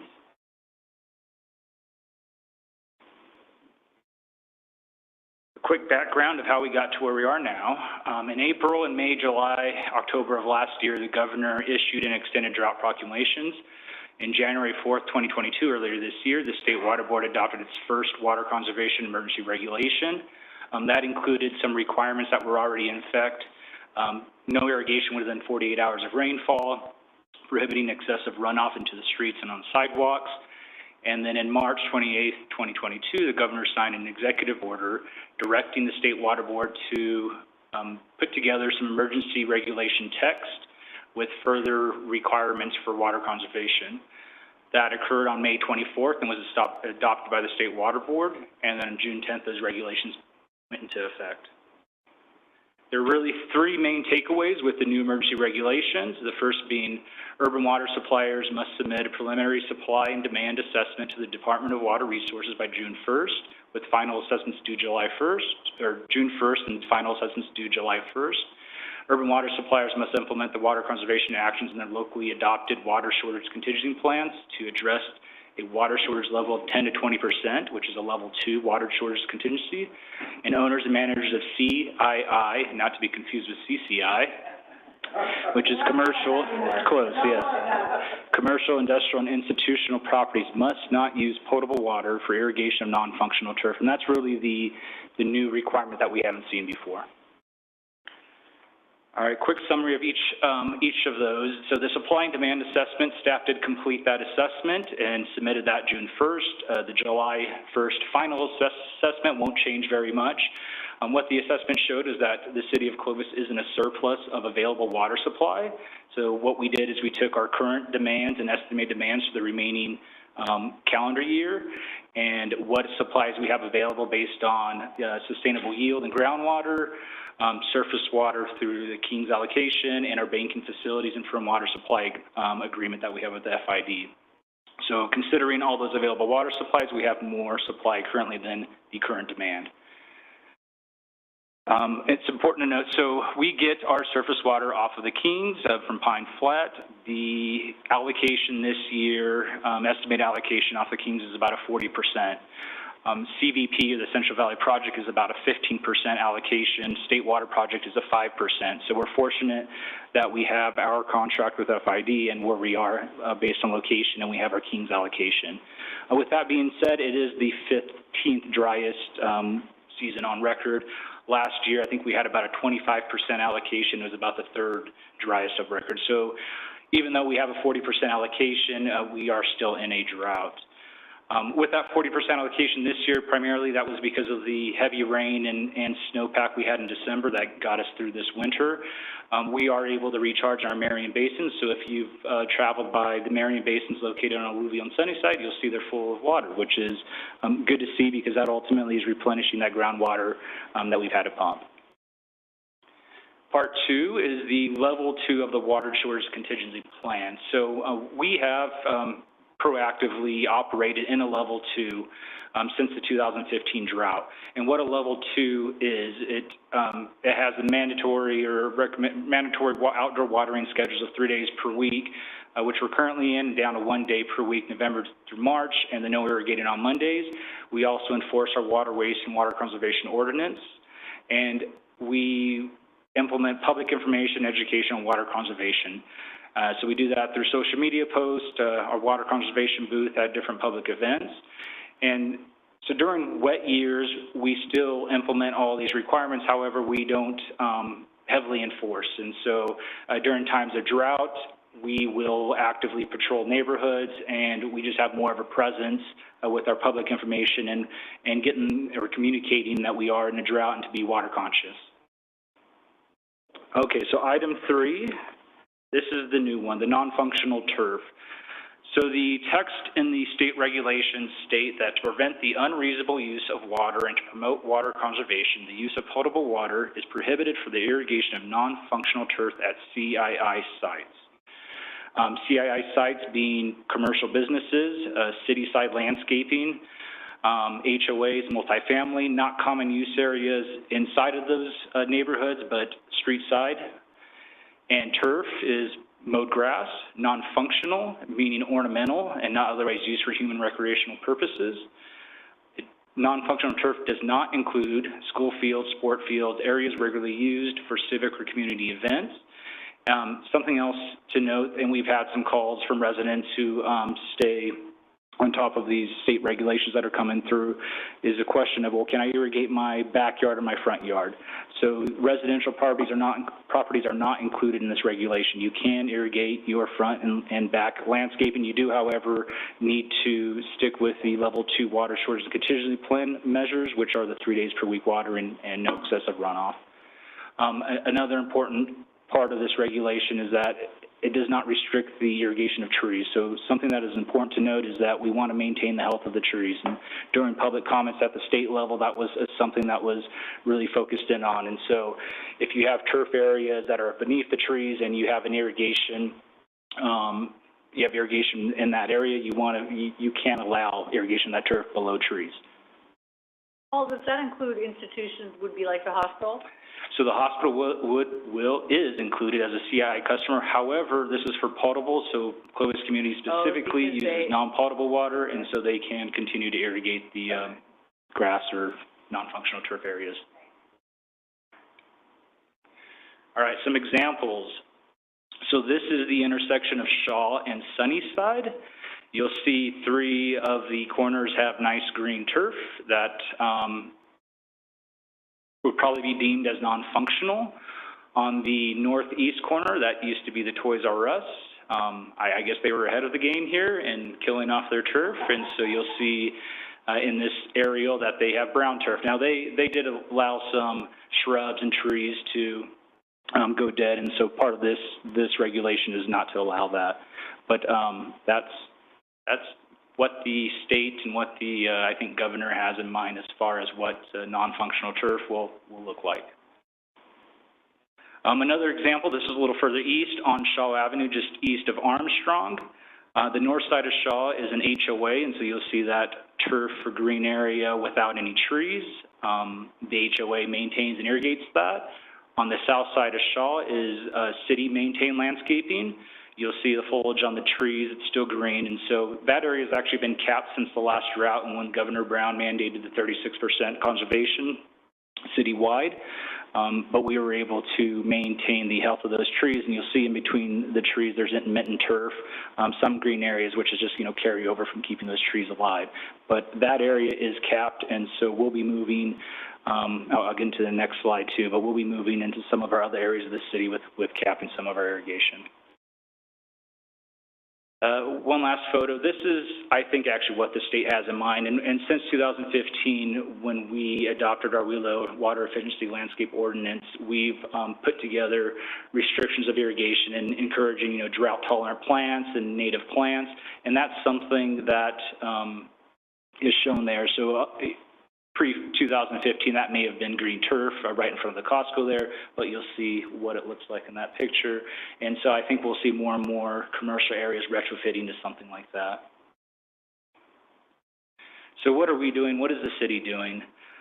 Part of the regs state that water suppliers are expected to communicate the requirements of the emergency regulation to their customers, which we intend to do. We'll do this through public outreach. We've already had some meetings with Chad and putting together a social media campaign. We have a letter drafted that we'll be sending to our CII customers, which is informational FAQs that the state has and what the requirements are. And then ultimately, we're going to set the example.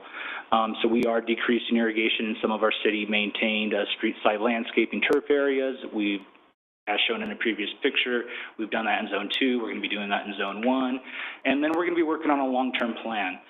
This is the second time in less than 10 years that the state has mandated some type of water conservation and where we have gone out and had to cap different sprinkler heads or minimize irrigation in those areas. And so we're working with the parks manager, Eric Aller, to come up with a long-term plan of retrofitting some of those areas.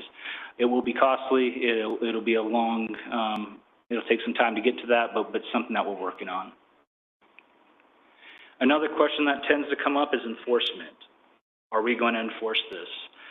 So the state regs of their FAQs state that the emergency regulation makes violations of the ban an infraction.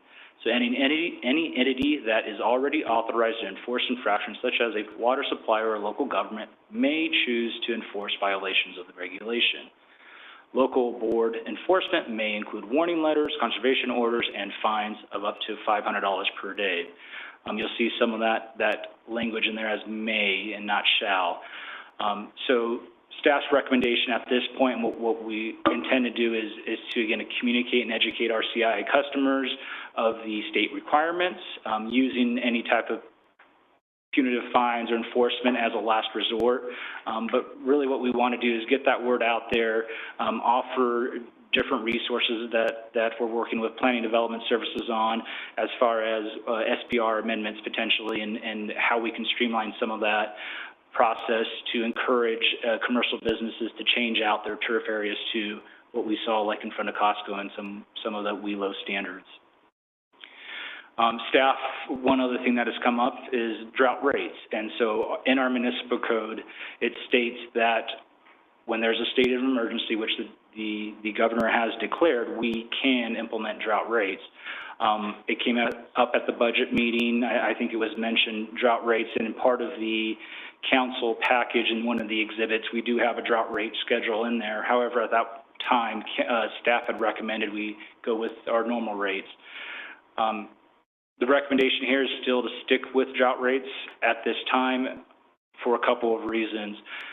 The mandate or the enforcement or the requirements of the regs are focusing on CII customers. CII customers make up about 15% of our water use, so residential is about 85% of our water use. So I think it would be beneficial that if we hold these rates back to implement at a later date, potentially when there are more strict or stringent mandates or fines citywide, and then we can use that as another tool to help get to that measure of additional water conservation, whether it be a 20% cut or whatever might occur. And that's really a quick presentation to go through. It's late in the night, available for questions. This is Ray Empleo, one of our city staff. He's been with the city for over 20 years. He's really our water conservation guru. That's our water conservation booth set up at an event at the Botanical Gardens. Questions for Paul? Sure. Paul, since we're going to be kind of trying to educate and seek voluntary compliance, I'm assuming we can use, part of our social media is to tell citizens, hey, use the go request.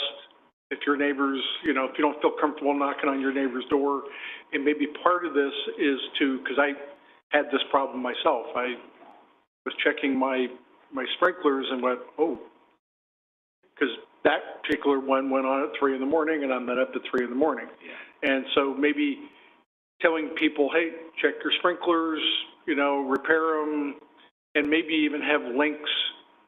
Because irrigation, I don't know if anybody who's done irrigation, Murphy always gets a vote. You're always going 2 or 3 times for something. Maybe linking them up with, maybe some instructional websites on how to change a sprinkler. I don't know. Yeah, no, those are great points, and we do offer. We have some resources available for customers, water audits, free of charge, internal, outdoor, and so we'll help residents set irrigation timers. But I like the idea of putting in social media a link to our CRM site, and so residents can log if they travel by and see some excessive water, and just let us know, and so we can send staff out to educate that customer, that resident. And also with commercial properties, because Absolutely. I've gone by and seen geyser in there. Yeah. And of course, sometimes it's not their fault because people break their sprinklers. Yeah.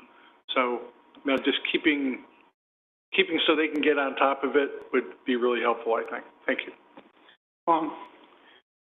For the drought rate, does that get implemented automatically by staff, or does it have to come before the council before it becomes, before we implement that? Yeah, we would likely come to council if we run the numbers and we're seeing a loss in revenue before implementing drought rates.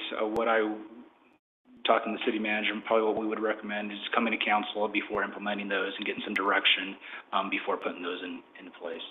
Yeah, I would appreciate it going that route. And then the question that, how much is the environmental side decreasing their water? Do you know? No, I don't. Environmental, because there's us and then there's environmental. So how much are they having to decrease in this drought? You're talking about like fishery flows and Zero? Yeah, I honestly don't know. That's a good question. I do know the state water project, CVP, there's exchange contractors. They are running fishery flows, and I don't know if there's been a decrease or not. Okay. See no further. My only comment was, I do think, maybe this is weird because I don't do social media, but I do think signs in parks that say it looks like this because of this, I just think people people think we're being lazy. So I just think, maybe it's photos on social media like you've got up there to say it's this and not that. I think people need to kind of get what we're talking about, because that Toys R Us side at Shaw and Sunnyside is horrible looking. Yeah. And they're all going to look like that. And that's just really not very uplifting, but that is what it's going to look like. Unless they plant drought tolerant, something or other, that would be great if they did. So I just think the more ways we can talk to people about what's happening. Are there any state programs for plant a cactus or something like that? So there was the last drought. I know there was a state program for changing out turf to drought tolerant. Yeah, I was going to say there was lawn replacement kinds of. There isn't anything right now, but I think there will be something coming through at some point. Yeah. Thanks. Thank you. I'd say some things, but I'd get in trouble.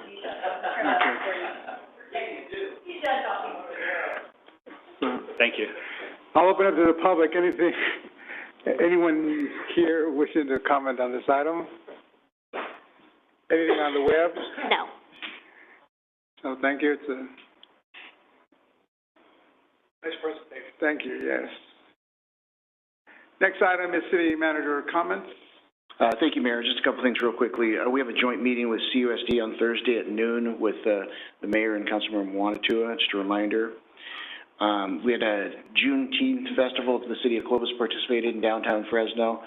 We had a pretty good showing. We had a booth down there, and it was a pretty well-attended event, and it was a good chance for staff to represent the city in the city of Clovis and the city of Fresno. I just have a note with Dad's cookies. Where are they? That wasn't one of the city manager comments. And the last thing I have is going to be, I had sent you guys an email on Flag Day, and we had Carrie Cha representing the city of Clovis.